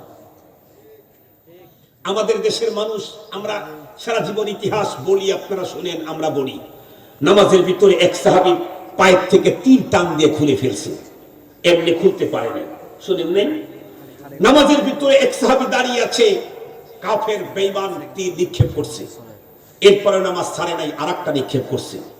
এরপরে চিন্তা করছে, আমি যদি নামাজ না ছেড়ে আমার সাথীকে জাগ্রত না করে দেই, তাহলে তাহলে ওরা আক্রমণ করে আমাদের পুরা মুজাহিদ বাহিনীকে শেষ করে দিতে পারে। এই জন্য সে তখন নামাজ শর্ট করেছে, নাইলে নামাজ সে শর্ট করতো না। এত মজা পাইতেছিল নামাজের ভিতরে। কিন্তু আমাদের অবস্থা হলো, নামাজের ভিতরে যদি কাউরে মশা কামড় দেয়, তাহলে মনে হয় যে সিরিয়ার যেন বোম ফাটাইল। ঠিক বললাম না? পায়ের সাথে পায়ের বাড়ি আর একজনের সাথে লাগা, তাহলে তো খবরই আছে। আমি যখন একদম ছোট মাদ্রাসায় পড়ি, তা আমাকে একজন নিয়ে গেছে ওয়াজ করতে, মিশকাত শরীফ পড়ি পাবনাতে। তো সেখানে গেছি একটা সরকারি মাদ্রাসায়, এশার নামাজের সময় সবাই দাঁড়াইছে। তো শীতের সময় গায়েতে মানুষ চাদর রাখে, তো যেই রুকুতে গেছে চাদরের ইটা ছেড়ে গেছে। পরে ওই ছেলে করছে কি, রুকুর থেকে উঠে চাদরটা এরকম করে জোরে ঝাঁকি দেয়, গাড়ির উপরে দিয়েছে। যখন ঝাঁকি দিছে তখন পাশের এক মুসল্লির চোখে লাগছে। ও তখন কিছু বলেনি, নিজের হাত দিয়ে চোখটা এরকম করছে। দ্বিতীয় রাকাতে যখন গেছে, আবারও আর এই সাইডটা পড়ে গেছে। ও আবার উঠা যখন ঝাঁকি দিছে, আগের চাইতে এবার ঝাঁকি একটু বড় দিছে, শক্ত করে দিছে। কেন? আগেরটা যেহেতু পড়ছে, এখন একটু শক্ত করে দিলে শক্ত করে আটকে যাবে, এজন্য শক্ত করে ঝাঁকি দিছে। ওর আবার যায় যখন চোখে লাগছে, কি এর নামাজ সাইডে দিয়ে ওর উপরে আস শুরু করছে। এখন ওই দুইজন যখন কিলাকিলি যখন শুরু করছে, ওই অঞ্চলের পুরা 4 ভাগের 1 ভাগের মুসল্লিদের নামাজ শেষ। এই হলো আমাদের নামাজ। সাহাবীদের নামাজ তীর নিক্ষেপ করতেছে, তারপরে ও কোরআন তেলাওয়াত বন্ধ করতে মনে চাচ্ছে না, নামাজ শেষ করতে মনে চাচ্ছে না। বিশ্বনবীর একজন মেয়ে সাহাবী, গালেবান পয়গম্বরের স্ত্রী অথবা তার মেয়ে হবেন। এশার নামাজের পরে বন্ধুরা আমার, আল্লাহ পাকের সান্নিধ্য অর্জন করতে গিয়া নামাজে যখন দাঁড়িয়ে গেলেন, নামাজের ভিতরে কোরআনে পাকের তেলাওয়াত শুরু করে দিলেন। তেলাওয়াতে এতই মজা লাগতেছিল, এক পারা শেষ করে আরেক পারা, আরেক পারা শেষ করে আরেক পারা, এমনটি করতে করতে কখন যে রাত ফুরিয়ে গেছে আল্লাহর বান্দির খবর নাই। নামাজের ভিতরে মুয়াজ্জিন যখন আযান দিয়ে দিছে, আসসালাতু খায়রুম মিনাল নাওম, আল্লাহর বান্দি পয়গম্বরের সাহাবিয়া দ্রুত গতিতে নামাজ কমপ্লিট করে সালাম ফিরাইয়া হাত দুটি আসমানের দিকে উঁচু করে রব্বুল আলামিনকে ডাক দিয়ে বলতেছে, আয় আল্লাহ, তোমার রাত্রি এত ছোট, তৃপ্তি সহকারে আমাকে 4 রাকাত নামাজ পড়তেও দিল না। ও মুসলমান, নামাজের ভিতরে কি পরিমাণে মজা পাইলে। তিলাওয়াত করতে করতে রাত্রি কেটে যায়, বন্ধুরা আমার বুঝতে পারে না। আমাদের অবস্থা হলো, নামাজের ভিতরে একটু বেশি সময় লাগলে আমাদের কষ্ট হয়। কেন?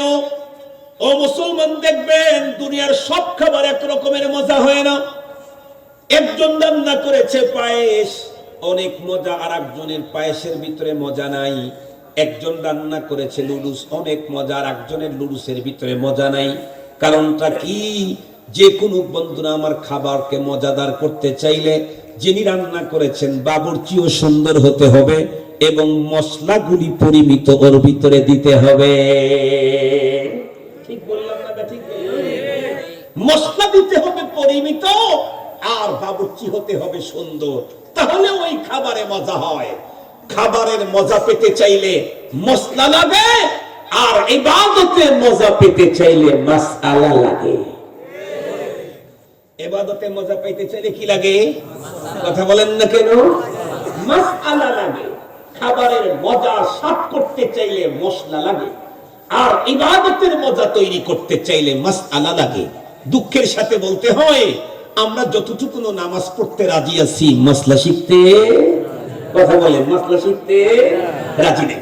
আমি লম্বা করব না, আমি আমার চেয়ার থেকে দাঁড়াবো, দাঁড়িয়ে শুধু আপনাদের অনুভূতিতে একটা আঘাত করব, মানে একটা জাগরণ তৈরি করব যে আমার নামাজটা দ্রুত ঠিক করে নেওয়া দরকার। আমার নামাজ তো হচ্ছে না। প্রশিক্ষণ ছাড়া নামাজ পড়লে যে নামাজ হচ্ছে না, এটা আমি বুঝতেও পারতেছি না। আর আমি যদি বুঝতেই না পারি, তাহলে আমার চিকিৎসা কোনোদিন হবে না, আমার পরপার বরবাদ হয়ে যাবে। যে লোক বুঝে যে আমার নামাজ হচ্ছে না, সে না তার নামাজটাকে শুধরাবে। যে মনে করে আমার নামাজ হচ্ছে অথচ হচ্ছে না, সে কখনো শুধরাতে যাবে না। এই জন্য আমি আপনাদেরকে 4টা মাসলা আজকে দেখাবো। আর যদি আরো সুযোগ দেন, তাহলে দাঁড়ানো অবস্থার সুন্নত গুলি আপনাদেরকে বলবো ইনশাআল্লাহ, যদি সুযোগ দেন। আমি এখন দাঁড়িয়ে আপনাদেরকে দেখাচ্ছি নামাজের মাসলা জানা আমাদের জন্য কত বেশি জরুরি। একটা আমার হাতে দিলে ভালো হয়।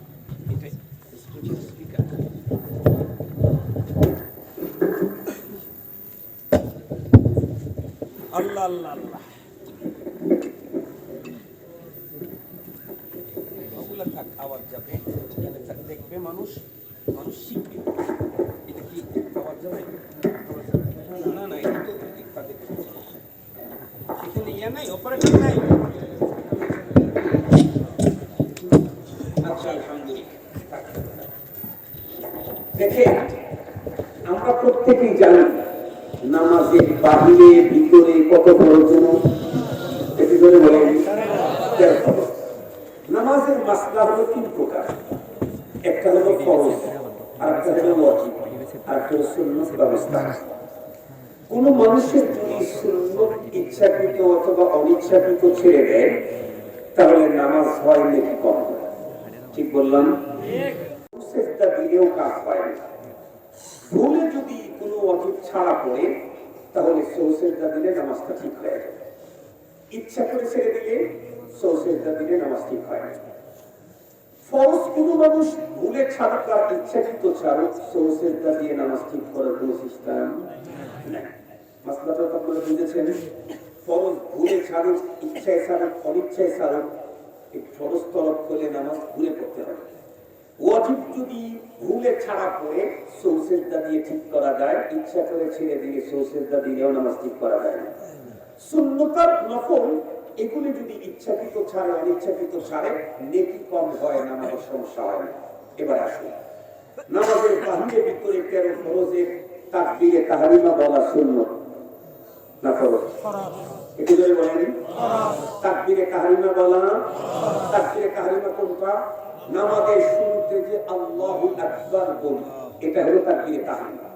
হাত উঠানো, হাত বাঁধা, এটা সুন্নাত। হাত উঠানো, হাত বাঁধা, এটা হলো সুন্নাত। আল্লাহু আকবার এই শব্দটা বলে নামাজ শুরু করা, এটা হলো ফরজ। আল্লাহু আকবার এই শব্দটা বলে নামাজ শুরু করা, এটা হলো ফরজ। আল্লাহু আকবার এটাকে বলা হয় তাকবীরে তাহরিমা নামাজের শুরুতে। এখন ভালো করে বুঝবেন, আমাদের দেশে অনেক নারী এবং পুরুষ মুসল্লি আছে যারা 60-70 বছর পর্যন্ত নিয়মিত নামাজি, কিন্তু জোহরের নামাজ, আসরের নামাজ, বিতরের নামাজ, সুন্নত নামাজ, নফল নামাজ যখন পড়ে একা একা, জোহরের নামাজ যখন পড়ে, আসরের নামাজ যখন পড়ে, অথবা সুন্নত যখন পড়ে, ওয়াজিব নামাজ যখন পড়ে, তখন নামাজ পড়ে এই পদ্ধতিতে। দেখেন,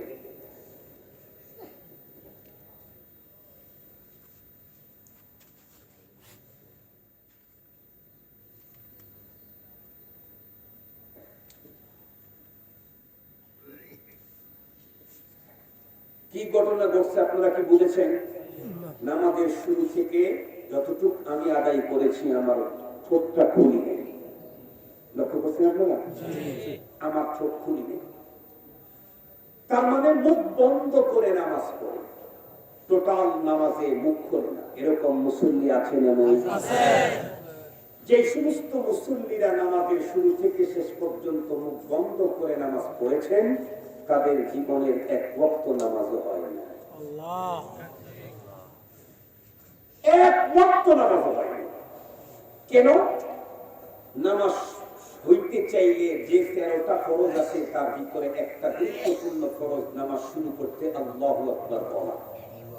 এখন আমি বলতে পারি, আমি তো আল্লাহু আকবার বলেছি, যেমন আমি যে দাঁড়ায় থাকলাম চুপ করে, আমি কিন্তু আল্লাহু আকবার বলেছি, সানাও পড়েছি, সূরাতুল ফাতিহাও পড়েছি, তাকবীরাতে ইন্তেকালিয়া এটাও বলেছি, এবং রুকুর তাসবিহ আমি পড়েছি, পাঠ পড়েছি হলো মনে মনে, মুখ দিয়ে না। মনে মনে পড়াকে শরীয়ত পড়া বলতে রাখি, মনে মনে পড়াকে শরীয়ত নামাজের ভিতরে পড়া বলে। এই জন্য আমি মনে মনে যে তাকবীর বলেছি, দোয়া পড়েছি, এই পদ্ধতিতে নামাজ পড়েছি, আমার তাকবীরে তাহরিমা হয় নাই, যার কারণে আমার নামাজ হয় নাই। মক্কাতে গিয়ে যা করছেন তাও হয় নাই, মদিনাতে গিয়ে যে এই পদ্ধতিতে করেছেন সেটাও হয় নাই। খুব ভালো করে বুঝবেন, এই পদ্ধতিতে পৃথিবীর যেখানে যত নামাজ পড়েছেন নারী এবং পুরুষ একজনেরও এই পদ্ধতির নামাজ হয় না। তাই কি করতে হবে? মাগরিবের নামাজ তো ঠিক আছে, আল্লাহু আকবার জোরে পড়ো, সবাই জোরে পড়ো। এশার নামাজ তো ঠিক আছে, আল্লাহু আকবার জোরে পড়ো, সবাই জোরে পড়ো। কিন্তু যোহরের নামাজ, আসরের নামাজ, ভিতরের নামাজ, সুন্নত নামাজ হবে না। কি করতে হবে দেখেন ভালো করে, আমি এটা আমার মুখের সাথে লাগাচ্ছি। আওয়াজ শোনা গেছে নাকি? তার মানে ঠোঁট নড়ায় কণ্ঠনালী থেকে আরবি অক্ষর উচ্চারণের জায়গা থেকে অক্ষর উচ্চারণ করতে হবে, বাট উচ্চারণের আওয়াজটা অন্যের কান পর্যন্ত যাবে না, আমার নিজ কান পর্যন্ত আসবে। কথা কি বুঝাতে পারছি? আপনারা শুনতে পাইতেন না যদি আমি এটা সরাই। দেখেন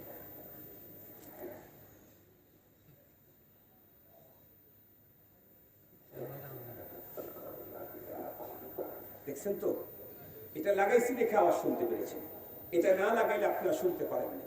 আমি পড়ছি ঠোঁট ব্যবহার করে, জিহ্বা ব্যবহার করে, কণ্ঠনালী ব্যবহার করে আরবি অক্ষরগুলোকে উচ্চারণ করেছি। এইভাবে উচ্চারণ করে আমাকে পড়তে হবে, তাহলে এটা শরীয়তে পড়া বলবে। মনে মনে পড়াকে শরীয়ত পড়া বলবে। কথা কি বুঝাতে পারছি আপনাদেরকে? কথা কি বুঝাতে পারছি আপনাদেরকে?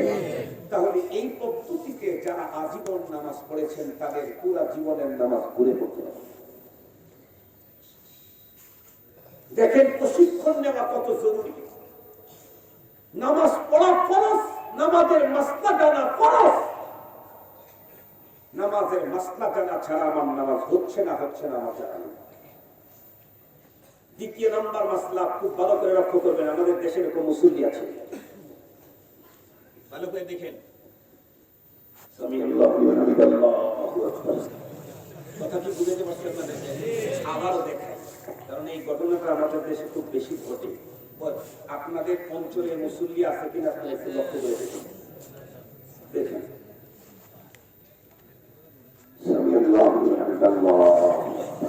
দেখছেন কি ঘটনা করছে বলেন কি দেখি? রুকু থেকে সোজা হয়ে দাঁড়াই, দাঁড়াই আবার তাকবীর বলে সিজদায় গেছে। এই জাতীয় মুসল্লি তো চট্টগ্রামে আপনাদের এলাকাতেও আছে। এত অনেক জায়গা, সেখানে যদি এই মুসল্লি থাকে তাহলে আপনি কি বলবেন? আপনাদের এলাকায় তো মোড়ে মোড়ে আল্লাহর ওলিরা শুয়ে আছে, যেদিকে তাকাই সেদিকে খালি মাজার আর মাজার। এত নির্দেশে যদি এই জাতীয় নামাজি থাকে তাহলে আর দুনিয়ার খবর কি? আল্লাহ হেফাজত করুক, আমি বলেন। এটা এমনিতে একটু হাসলাম, কিন্তু এটা সাংঘাতিক দুঃখ এবং লসের কথা। এই পদ্ধতিতে যত নারী এবং পুরুষেরা নামাজ পড়েছেন তাদের নামাজ হয় না। কেন হয় নাই? রুকু থেকে সোজা হয়ে দাঁড়ানো হলো ওয়াজিব। রুকু থেকে সোজা হয়ে দাঁড়ানো ওয়াজিব। এখন আমি যে রুকু থেকে সোজা হয়ে দাঁড়ানোর আগেই সিজদায় গেলাম, আমি ওয়াজিব তরক করেছি। বলেন তো এটা কি ভুলে না ইচ্ছাকৃত? ইচ্ছাকৃত ওয়াজিব তরক করলে কয়টা সৌসেজদা দিলে নামাজ ঠিক হবে? 1000টা দিলে সৌসেজদা হবে। ভুলে যদি আমার নামাজ ভুলে যদি ছাড়া করতো তাহলে সেই ক্ষেত্রে সৌসেজদা দিলে আমার নামাজটা ঠিক করার সিস্টেম ছিল। আমি যেহেতু ইচ্ছাকৃত তরক করেছি এই জন্য আমার নামাজ হয় না। কথা কি বুঝাইতে পারছি? 3 নাম্বার মাসআলা, ভালো করে দেখবেন, ভালো করে দেখবেন, ভালো করে শুনেন। নামাজ শুধু পড়লেই যে হয়ে গেল তা তো আর না। দেখেন আল্লাহু আকবার, আল্লাহু এরকম মুসল্লি আপনাদের ঘরে চলে আসে। সোজা হয়ে বসার আগে দুই সিজদার মাঝখানে সোজা হয়ে বসার আগে আবার সিজদা, দুই সেজদার মাঝখানে সোজা হয়ে বসাও ওয়াজিব। দুই সেজদার মাঝখানে সোজা হয়ে বসা, আপনি বসবেন, এক তাসবিহ পরিমাণ বসা ওয়াজিব, 3 তাসবিহ পরিমাণ বসা সুন্নাত। আপনার সময় নাই, আপনি এক তাসবিহ পরিমাণ বসতেই হবে। বসার পরে যদি আপনি দোয়া পড়েন আলহামদুলিল্লাহ, আপনি যদি দোয়া না পড়েন তাতেও কোনো সমস্যা নাই, কিন্তু আপনাকে এক তাসবিহ পরিমাণ সোজা হয়ে বসতেই হবে। সিস্টেমটা দেখেন তাইলে।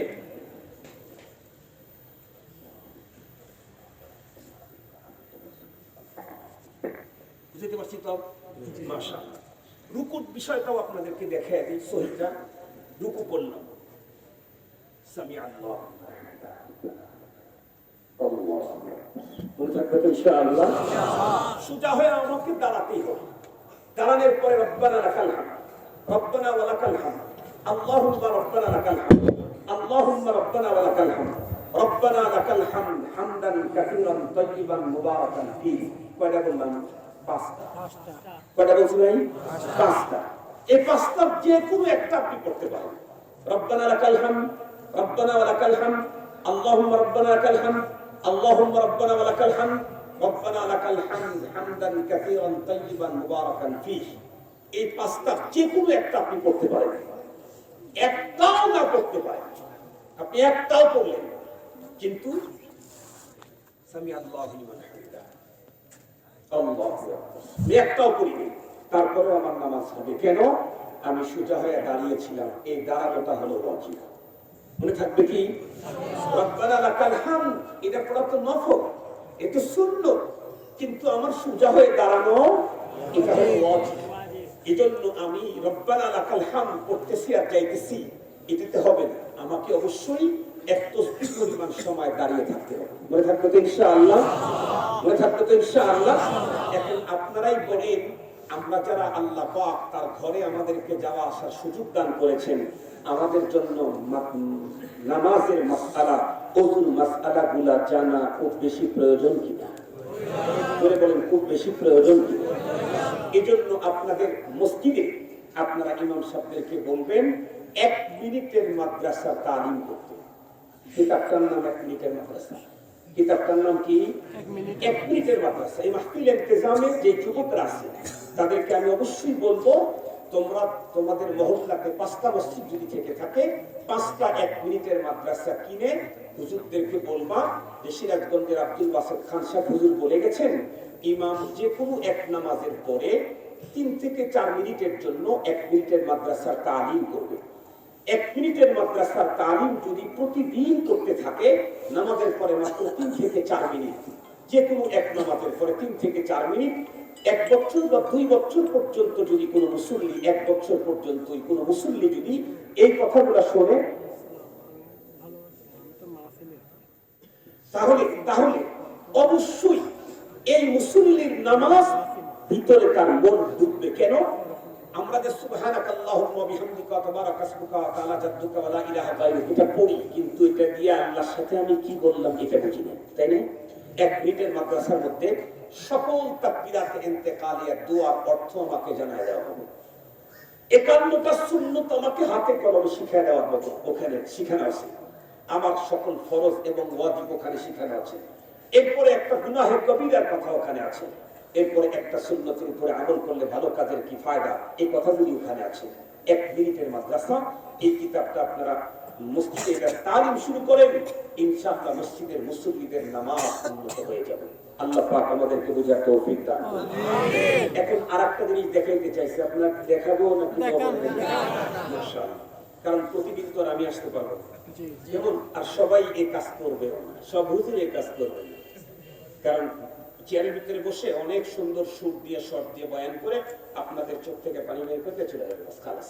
কিন্তু নামাজের যে খবর রইল না, এটা কি খুব কম মানুষ করবে, খুব কম মানুষ।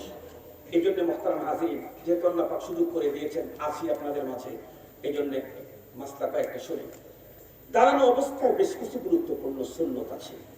আমার দাঁড়ানোটা আমার রাসূলের মতো করতে চাইলে আমাকে প্রথমে আমি যে জায়গায় দাঁড়াবো নামাজের জায়গা পাক, এটা নামাজের একটা ফরজ না? শরীর পাক, কাপড় পাক, নামাজের জায়গা পাক। এই তিনটা জিনিস পাক লাগবে। আর কি লাগবে? সতর ঢাকা লাগবে। সতর ঢাকা তার মানে নাভি থেকে হাঁটুর নিচ পর্যন্ত, নাভির উপর থেকে পুরুষদের নাভির উপর থেকে হাঁটুর নিচ পর্যন্ত এতটুকু ঢাকা থাকলেই একজন পুরুষ নামাজ পড়তে পারবে। গায়ে কিছু নাই, মাথায় কিছু নাই, হাঁটুর নিচেও কিছু নাই, তাতেও সমস্যা নেই। তবে তার অনেক সুন্দর সুন্দর পোশাক আছে, কিন্তু সে পোশাক না পরে সে এতটুক দিয়ে নামাজ পড়বে, তাহলে তার নামাজের নেকি অনেক গুণে কমে যাবে। তার পোশাক আছে, সে তো তার আত্মীয় আসলে এখন দ্রুত বাসার ভিতরে ঢুকে সুন্দর পোশাকটা পরে তারপরে তার সামনে আসবে। আপনজন গেস্ট আসলে যদি খালি গায়ে খালি শরীরে যদি সামনে আসা না যায়, আমি যখন নামাজে দাঁড়াইতেছি তখন আমার দিকে মনোনিবেশ দিবেন কে? এখানে আমি এত সব কাপড় পরে কেমনে দাঁড়াই? কথা কি বুঝাতে পারছি? এই জন্য আমাদের বুজুর্গরা বলেন, নামাজ পড়ার সময় সবচেয়ে দামি এবং সবচেয়ে সুন্দর ফ্রেশ, সবচেয়ে পরিচ্ছন্ন পরিষ্কার পবিত্র কাপড় পরে নামাজ পড়লে এই নামাজের ভিতরে মনোনিবেশ হবে। কেন? আল্লামা কারি তৈয়ব সাহেব রাহমাতুল্লাহ আলাইহি লিখছেন, এই জামা এটাও আল্লাহর নামের জিকির করে। আমার পরনের জামা এটা আল্লাহর নামের জিকির করে, আমার মাথার মধ্যে টুপি এ আল্লাহর নামের জিকির করে, আমার জামার নিচের গেঞ্জি আল্লাহর নামের জিকির করে, আমার পরনের ভিতরে যে এই পায়জামা আল্লাহর নামের জিকির করে।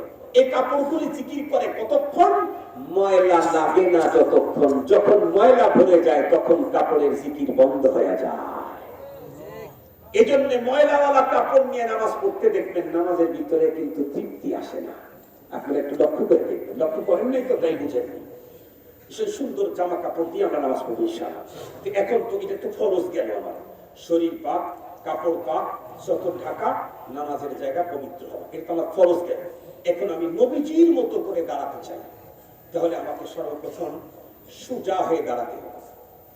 আমার যদি শরীরটাই এরকম একটু বাঁকা থাকে সেটা ভিন্ন কথা, কিন্তু আমি এমনি যখন পথ চলি তখন বুক টান করে সোজা হয়ে চল। যেই নামাজের কাতারে দাঁড়াই, আসলে কিছু মানুষ তারা মনে করে যে মাথাটা নিচের দিকে ঝুঁকাইলে একটু বুজুর্গি বুজুর্গি ভাব এসে যায়। এ মিয়া, মাথা নিচের দিকে ঝুঁকাইলে বুজুর্গি বুজুর্গি ভাব না, বুজুর্গির অভাব। বুজুর্গি বুজুর্গি ভাব না, বুজুর্গির অভাব। বুজুর্গির অভাব হয়, কারণ সুন্নতের খেলাফ কোনো বুজুর্গি হয় না। সুন্নতের খেলাফ কোনো বুজুর্গি হয় না। বুজুর্গি তো সুন্নতের মাধ্যমে বলে থাকবে। তো এই জন্য আমরা বুক টান করে হাঁটি। তো যখন দাঁড়িয়ে থাকবো, যখন নামাজে দাঁড়াবো, একদম স্ট্রেট সোজা দাঁড়াবো। চোখটা কি এলাকায় খালি ঘুরাইতে থাকবো ওই ইসের মতো, কি বলে এটা, ক্যামেরার মতো। ক্যামেরা এখন ঘুরে না, কথা বলেন না কেন? এই চোখটা কি এখানে দাঁড়া, এখানে চোখটা ঘুরাইতে থাকবো ক্যামেরার মতো, কথা বলেন? কোথায় দেবো? ফিক্সড করে রাখবো চোখটাকে, ফিক্সড করে রাখবো কোথায়? দাঁড়ানো অবস্থায়, সিজদার জায়গায়। দাঁড়ানো অবস্থায় কোথায়? সিজদার জায়গায়। তো দেখবেন দাঁড়ানো অবস্থায় সিজদার জায়গায় আমার চোখ। এরপরে দুই পায়ের মাঝখানে কমপক্ষে 4 আঙ্গুল পরিমাণ ফাঁকা রাখবো। পায়ের গোড়ালি এবং সামনের দিকটা সমপরিমাণ ফাঁকা থাকবে, যাতে করে পায়ের আঙ্গুলগুলি কেবলামুখী থাকে। আমি যদি গোড়ালিটাকে চিপায়া দেই আর অগ্রভাগটাকে যদি আমি বিস্তৃত করে রাখি, ফাঁক করে রাখি, তাহলে দুই পায়ের আঙ্গুল উত্তর আর দক্ষিণ দিকে গেল, কেবলার দিকে রইল না। কথা কি বুঝতে পারছি? আমার চেহারা যেমন কেবলার দিকে থাকবে, আমার আঙ্গুলগুলিও কেবলার দিকে থাকবে। বলে থাকবে তো ইনশাআল্লাহ। কমপক্ষে 4 আঙ্গুল। কারো একটু এটা একটু ফ্যাট, 4 আঙ্গুল তো চাপবে না তার, তো তার 8 আঙ্গুল হলো, 10 আঙ্গুল হলো, 12 আঙ্গুল হলো, 16 আঙ্গুল, এটাতে কোনো সমস্যা নেই। কিন্তু শর্ত হলো আঙ্গুলের মাথাগুলি কোন দিকে রাখতে হবে? কেবলার দিকে রাখতে চাইলে গোড়ালির দিকে যেই পরিমাণে ফাঁকা, সামনের দিকেও সেই পরিমাণে ফাঁকা। বলে থাকবে তো ইনশাআল্লাহ। 4 কমপক্ষে 4 আঙ্গুল। 4 আঙ্গুলের চাইতেও যদি কমাই তাহলে আবার সুন্নতের খেলাফ। 4 আঙ্গুলের চাইতেও যদি কমাই তাহলে আবার সুন্নতের খেলাফ হয়ে গেল। তাহলে আমার নিচেরটা তো ঠিক হলো, এটা সোজা আছে। এখন আমি হাত উঠাবো। হাত উঠাবো কোন পর্যন্ত? কান পর্যন্ত। কানের লতি পর্যন্ত বৃদ্ধাঙ্গুলির এই অগ্রভাগ কানের লতি টাচ করবে, এটা হলো সবচেয়ে ভালো। টাচ যদি নাও করে তাতে সমস্যা নেই, তবে এই পর্যন্ত উঠাবে। বলে হুজুর এই কাপ পর্যন্ত উঠাবে মেয়েরা, আমরা কান পর্যন্ত যখন উঠাবো তখন আমার হাতের আঙ্গুলগুলি এত বেশি খোলাও থাকবে না, এরকম চিপানো থাকবে না। মনে থাকবে কি? এত বেশি খোলাও থাকবে না, এরকম চিপানো থাকবে না। কি থাকবে? স্বাভাবিক অবস্থায় ছেড়ে দিলে হাতের আঙ্গুল কেমন থাকে, এটা স্বাভাবিক অবস্থায় ছেড়ে দিছি না, এই এতটুকু, তাহলে এতটুকু ফাঁকা থাকবে। এতটুকু ফাঁকা রাখার পরে আমি আমার আঙ্গুলগুলিকে সোজা করব, এই হাতলি এটা তালু আঙ্গুল সোজা করব। প্রয়োজনে এর প্রশিক্ষণ নেওয়ার জন্য আমি আমার বাসার ওয়ালে এরকম করে মারব, ওয়ালে আবার সরাব, আবার দেখবেন বাঁকা হয়ে যাবে। যাদের প্রশিক্ষণ নেই আবার লাগাবো, এরকম করে লাগাবো, সরাবো, টানতে টানতে দেখবেন আবার বাঁকা হয়ে যাবে, আবার এরকম করবো। পৃথিবীর যে কোনো জিনিসই মেহনত ছাড়া হয় না। নামাজ মেহনত ছাড়া কেমনে সুন্দর হয়, এর জন্য আমাদেরকে মেহনত করতে হবে। তো এভাবে হাতের আঙ্গুলগুলি স্বাভাবিক ফাঁকা রেখে হাতের তালু কেবলার দিকে থাকবে, আসমানের দিকে না, আমার দিকে না, নিচের দিকে না, এইরকম না, এইরকম না, এরকম না, এরকম। মনে থাকবে তো? আমাদের দেশে যারা মুসল্লি, এদের হাতের উঠানের ডিজাইন দেখবেন, কেউ উঠায় কেউ আবার করে না, কেউ আবার করে না, কথা এক একজন এক এক রকমের, কেউ আবার লম্বা সুন্নতের খেলা। হাতের আঙ্গুল দেখবেন, এই যে দেখেন আপনারা আমার দিকে তাকায় দেখেন, আমার আঙ্গুলটা, হাতটা ধীরে ধীরে পিছনের দিকে যাচ্ছে। পিছনের দিকে যখন আপনি এইভাবে হাত নিতে থাকবেন তখন দেখবেন হাত সহজে যাবে না, হাত যাওয়ার আগে মাথা আগে আসবে। এটা আমাদের প্রশিক্ষণ নিয়ে আমাদের অভিজ্ঞতা থেকে বলতেছে। তখন করে কি এরকম, তখন মানে হাত যেহেতু ওই পর্যন্ত এইভাবে যাচ্ছে না, তখন কান লাগায়, এই কান লাগানো হবে না, মাথা বেড়ায় হবে না, মাথা তার জায়গাতেই থাকবে, আমার হাতটা যাবে। দেখবেন গেছে না লতি পর্যন্ত, স্বাভাবিক ফাঁকা আছে না, লাগে নাই তো, বেশি ফাঁকা হয় নাই তো, এরকম হয় নাই তো, এরকম হয় নাই তো, এরকম হয় নাই তো, এটাই সুন্দর। মনে থাকবে। এখন এটা নিয়ে আসবেন, নিয়ে আসার পরে ডান হাতের তালু বাম হাতের তালুর পিঠের উপরে রাখেন, রাখছি না? ডান হাতের তালু বাম হাতের তালুর পিঠের উপরে রাখছি তো, আপনারা দেখতেছেন না? রাখছি। বৃদ্ধাঙ্গুলি, ডান হাতের বৃদ্ধাঙ্গুলি কনিষ্ঠা আঙ্গুলি দিয়ে বৃত্তা বানিয়ে বাম হাতের কবজিটাকে ধরবেন, ধরছি না? দেখেন দেখেন, ধরেছি তো। অবশিষ্ট 3 আঙ্গুলি ডান হাতের বাম হাতের উপরে স্বাভাবিক ভাবে রেখে দেন, রেখে দিলাম। এই বাম হাতের এখন আঙ্গুলি গুলা কি করবেন, ছেড়ে দিয়ে রাখবেন? না, এটা এই বাম হাতের এই দিকে ঝুঁকায় দেন, এখন ছেড়ে দেন, যেখানে যাবে এটাই সুন্নাত। দেখবেন নাভির নিচেই যাবে।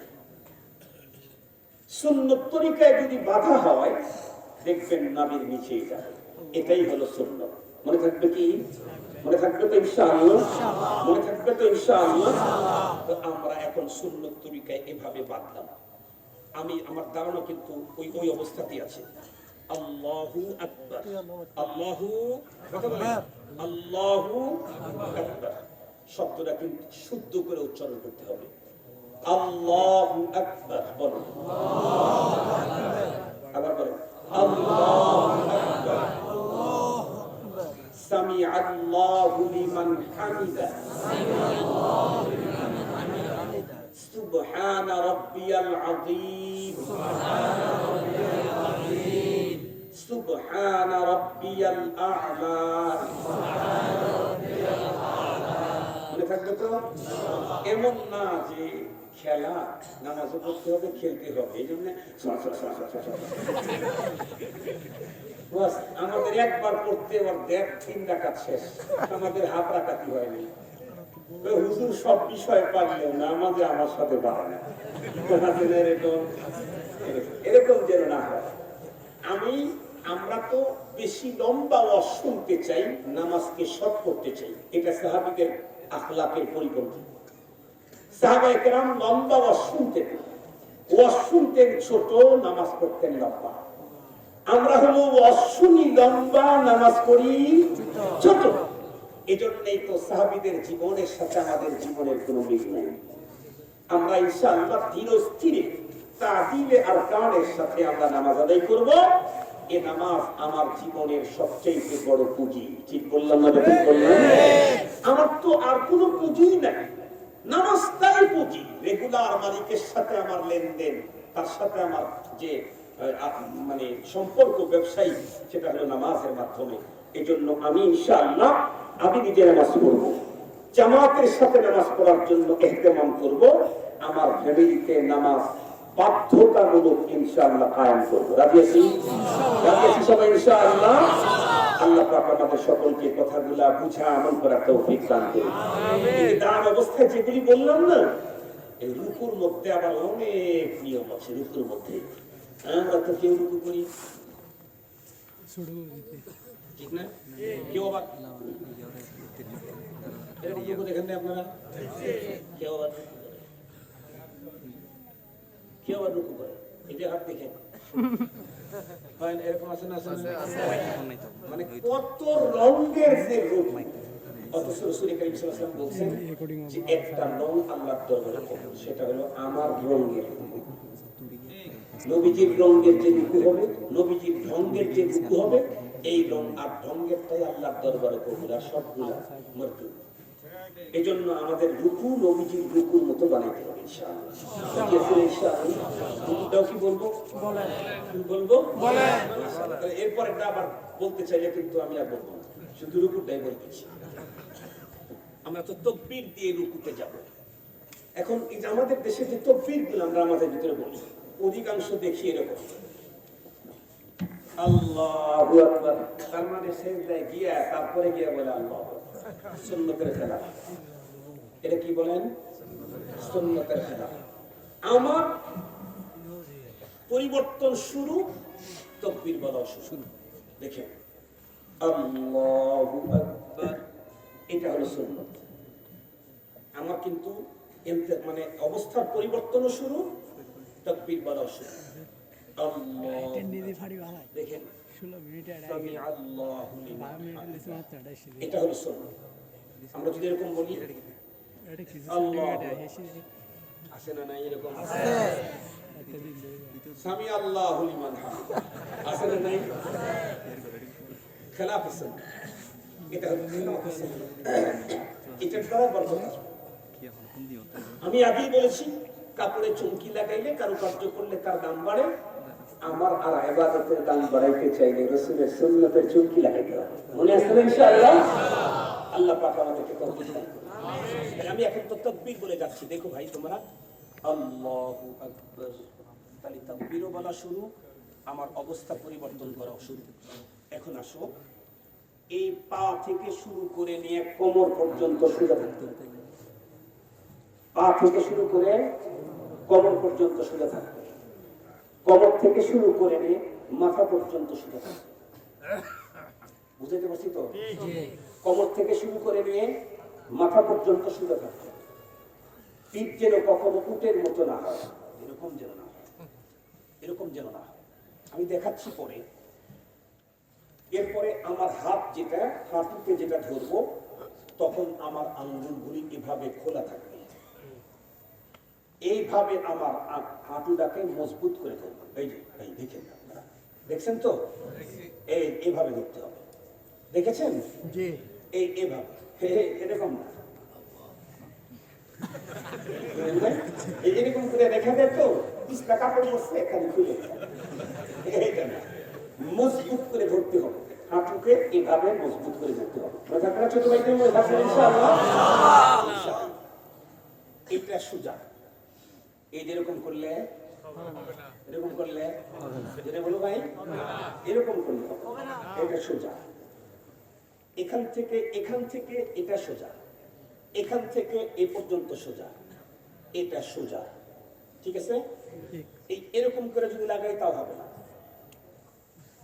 এটাও কিন্তু হবে না, এটা সুন্নতে ছাড়া। পিঠ কোমর সোজা, এরপরে আমি সিজদায় রুকুর যে তাসবিহ আছে কমপক্ষে 3 বার সুবহানা রাব্বিয়াল আযীম, সুবহানা রাব্বিয়াল আযীম আমি একটু দেখাই। এটা কিন্তু আমারও ভুল হতে পারে, কারণ এটা নিজেটা দেখা যায় না।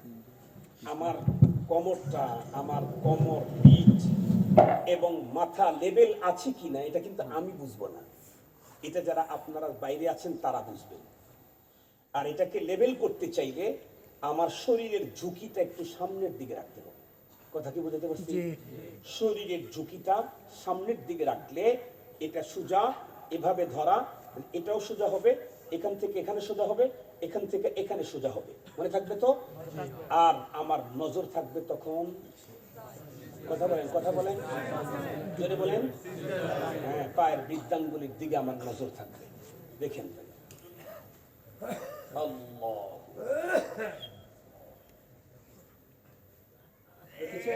জি সোজা আছে তো? এটা জি এটা সোজা হয় নাই তো? আলহামদুলিল্লাহ।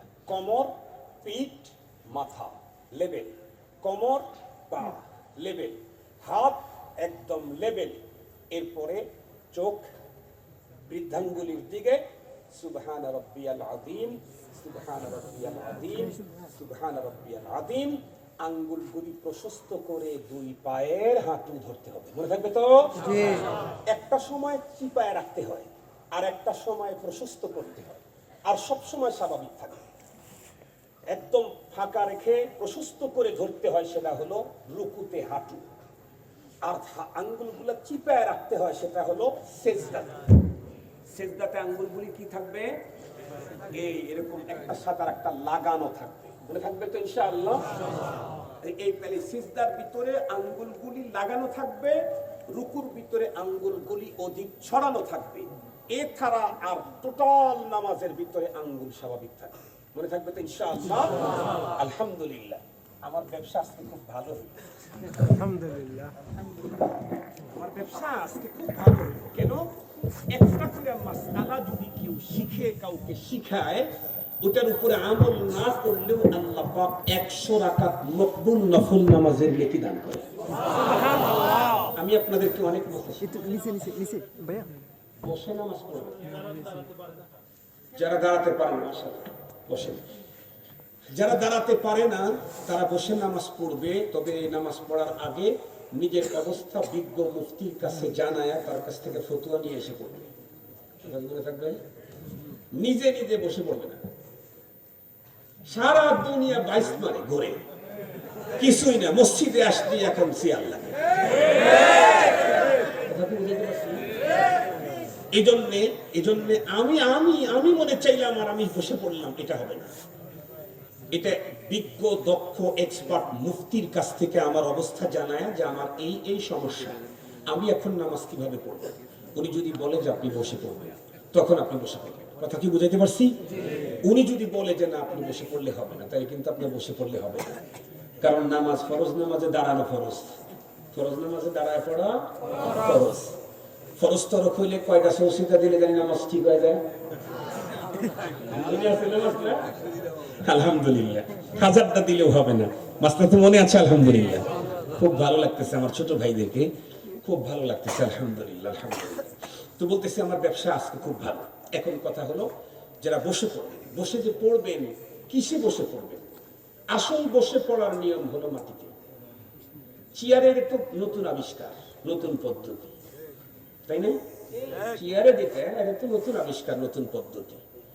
এখন চেয়ারের নতুন পদ্ধতি আবিষ্কার হওয়ার পরে পুরাতন পদ্ধতিতে আর কেউ বসে নামাজ পড়ে না।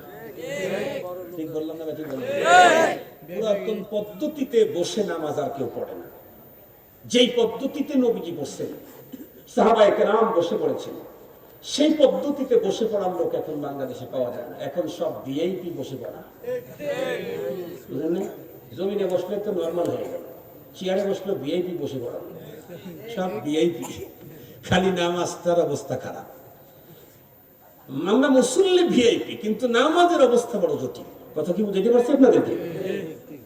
যদি চেয়ারে বসে পড়ার ফতুয়া পান, তাহলে সেই ক্ষেত্রে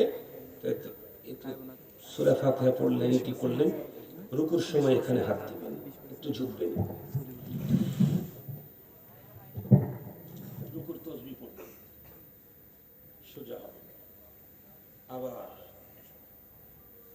রুকু তো একবার, এরপরে সোজা হয়ে এরপর আপনি সিজদায় গেলেন, এরকম করে, বুঝতে পারছি তো? এবং রুকুর চাইতে সিজদার উপর হওয়াটা যেন একটু বেশি হয়। রুকু যেই পরিমাণে সামনে ঝুঁকেছি, সিজদা ঝুঁকানোটা যেন তার চাইতে একটু বেশি হয়। এটা হলো সুন্দর কথা, কি বুঝতে পারছেন? আপনি যদি সম পরিমাণে ঝুঁকেন তাতেও আপনার রুকু সিজদা হয়ে যাবে। শুধু নিয়ত আর তাসবিহ ঠিক থাকলেই হলো, নিয়ত আর তাসবিহ ঠিক থাকলেই হলো। কিন্তু সুন্দর হলো রুকুর চাইতে সিজদার ঝুঁকিটা বেশি হবে। মনে থাকবে তো ইনশাআল্লাহ? আরগুলা তো জানাই আছে, আরগুলা তো আলহামদুলিল্লাহ জানাই আছে। আল্লাহ পাক আমাদের সকলকে কথাগুলোর উপরে আমল তৌফিক দান করুন। হাত এখানে না এখানে, কথা বলেন না কেন? এখানে তো, এরকম না তো, এরকম করে মাত্র এরকম বুঝি আসে না যে কি নামাজ পড়তেছে নাকি খেলাইতেছে। আল্লাহ হেফাজত করুক, আমিন বলেন। আলহামদুলিল্লাহ, আলহামদুলিল্লাহ, সুম্মা আলহামদুলিল্লাহ। আপনাদেরকে অনেক সময় দিয়েছি। আল্লাহ পাক আমাদের, মাশাআল্লাহ, হুজুর একটা সুন্দর কথা বলছেন। সিজদা দিয়েছেন, সিজদা দিবেন কয় অঙ্গ দিয়া? 7 অঙ্গ দিয়ে সিজদা করতে হবে। কয় অঙ্গ দিয়ে সিজদা? 7 অঙ্গ সিজদা করবে। তার ভিতরে পা দুটা আছে। সিজদা দিয়ে যদি পা আপনি উপরে উঠায় রাখেন 3 তাসবিহ পরিমাণ, আপনার নামাজ শেষ। পা উপরে উঠায় রাখা যাবে, কথা কি বুঝাইতে পারছি? হ্যাঁ, এক পা চুলকাইতেছে আর এক পা দেখানে উঠাইয়া চুলকায় আবার নামাইছেন নিচে, এক তাসবিহ যায় নাই, তাদের সমস্যা নাই, কথা কি বুঝাইতে পারছি? কিন্তু আপনি যে উঠায় রাখছেন আর নামাইতেছেন না, তাইলে আপনার নামাজ উঠে গেছে আর নামবে না।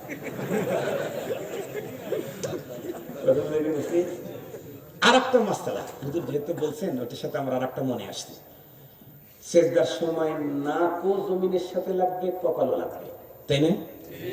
তো আগে লাগবে নাক, পরে লাগবে কপাল। উঠানোর সময় আগে উঠবে কপাল, তারপরে নাক, তারপরে হাত, তাই না? তারপরে হাঁটু। তো ঠিক আছে, আমরা দেখি কি অধিকাংশ নামাজি নামাজ যখন সিজদায় গেল তখন নাক ঠেকায়া সিজদা দিয়া কপাল যে ঠেকাইলো নাকটারে উপরে রিজার্ভে উঠায় রাখলো। ঠিক বললাম না? ঠিক মানে যাওয়ার সময় নাক জমিনে ঠিকই ঠেকাইছে, ঠেকানোর পরে গিয়ে যে কপাল ঠেকাইলো, ঠেকানোর পরে নাকটাকে রিজার্ভে রাখছে, এটা জমিনের সাথে ঠেকায় না। এরকম মুসল্লির পার্সেন্টেজ অনেক আছে, কারণ আমরা তো এগুলো দেখি। কারণ রুগীর সিমটম না দেখলে তো চিকিৎসা ভালো হবে না, এই জন্য আমরা দেখি কেমনে কে কি কোন পদ্ধতিতে নামাজ পড়ে। মেয়েদের ঢাকা এয়ারপোর্টে একদিন ঢুকছি, মেয়ে ওখানে নামাজ পড়তেছে, অনেক তাকে আন্তরিক ধন্যবাদ দিলাম, মনে মনে তার জন্য দোয়া করলাম, কারণ বর্তমান সময়ে নামাজি মেয়ে পাওয়া বড় কঠিন। বিশেষ করে কোনো জায়গায় ট্যুরে গেলে, ঘুরতে গেলে, তখন তো মানুষ মনে করে যে এখন তো নামাজি নেই, সব মা। আমাদের এই যে জুবাইর আনসারী সাহেবের নাম শুনছেন নাকি? জুবাইর আনসারী সাহেব একদিন বলছিলেন এক বক্তা নাকি ওয়াজ করতে গিয়ে এশার নামাজ পড়ে নাই। এটা আবার একজন খাদেম মুসল্লি পিছে পিছে থেকে দেখছে যে হুজুর আসলো, এশার নামাজ পড়লো না। তো পরে ওই বক্তাকে ধরছে ওই লোক, হুজুর আপনি কিন্তু কালকে এশার নামাজ পড়েন নাই। এখন ওই বক্তা বলতেছে, এই মেয়ে তুই মাসলা জানো? তুমি মাসলা জানো? আমি এশার নামাজ পড়ি নাই, তুমি এটা বলতেছে, তুমি মাসলা জানো নাকি? তুই ছেলে তো অবাক হয়ে গেছে, হুজুর জানি না তো, আপনি পড়লেন না এই জন্য বললাম, মাসলা তো জানি না। 48 মাইল দূরে গেলে 4 রাকাত নামাজের 2 রাকাত মাপ। আমি 96 মাইল দূরে আছি, আমার টোটাল মাপ।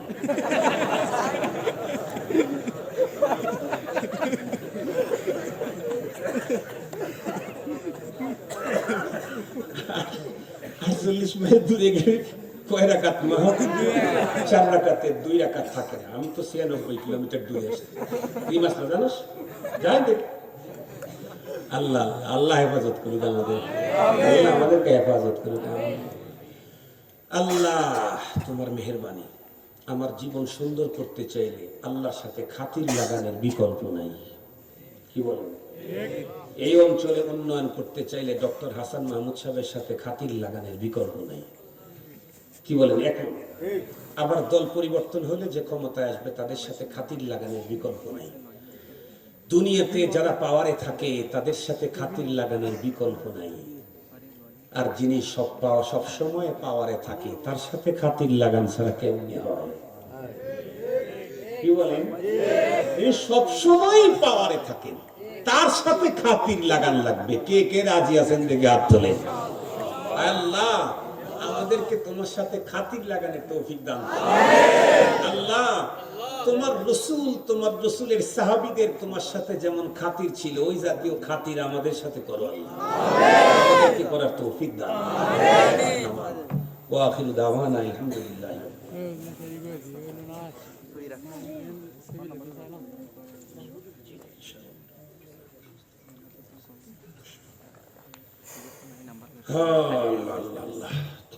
আমরা একবার সূরা ফাতিহা পড়ব, 3 বার সূরা ইখলাস করে দেব। আউযু বিল্লাহি মিনাশ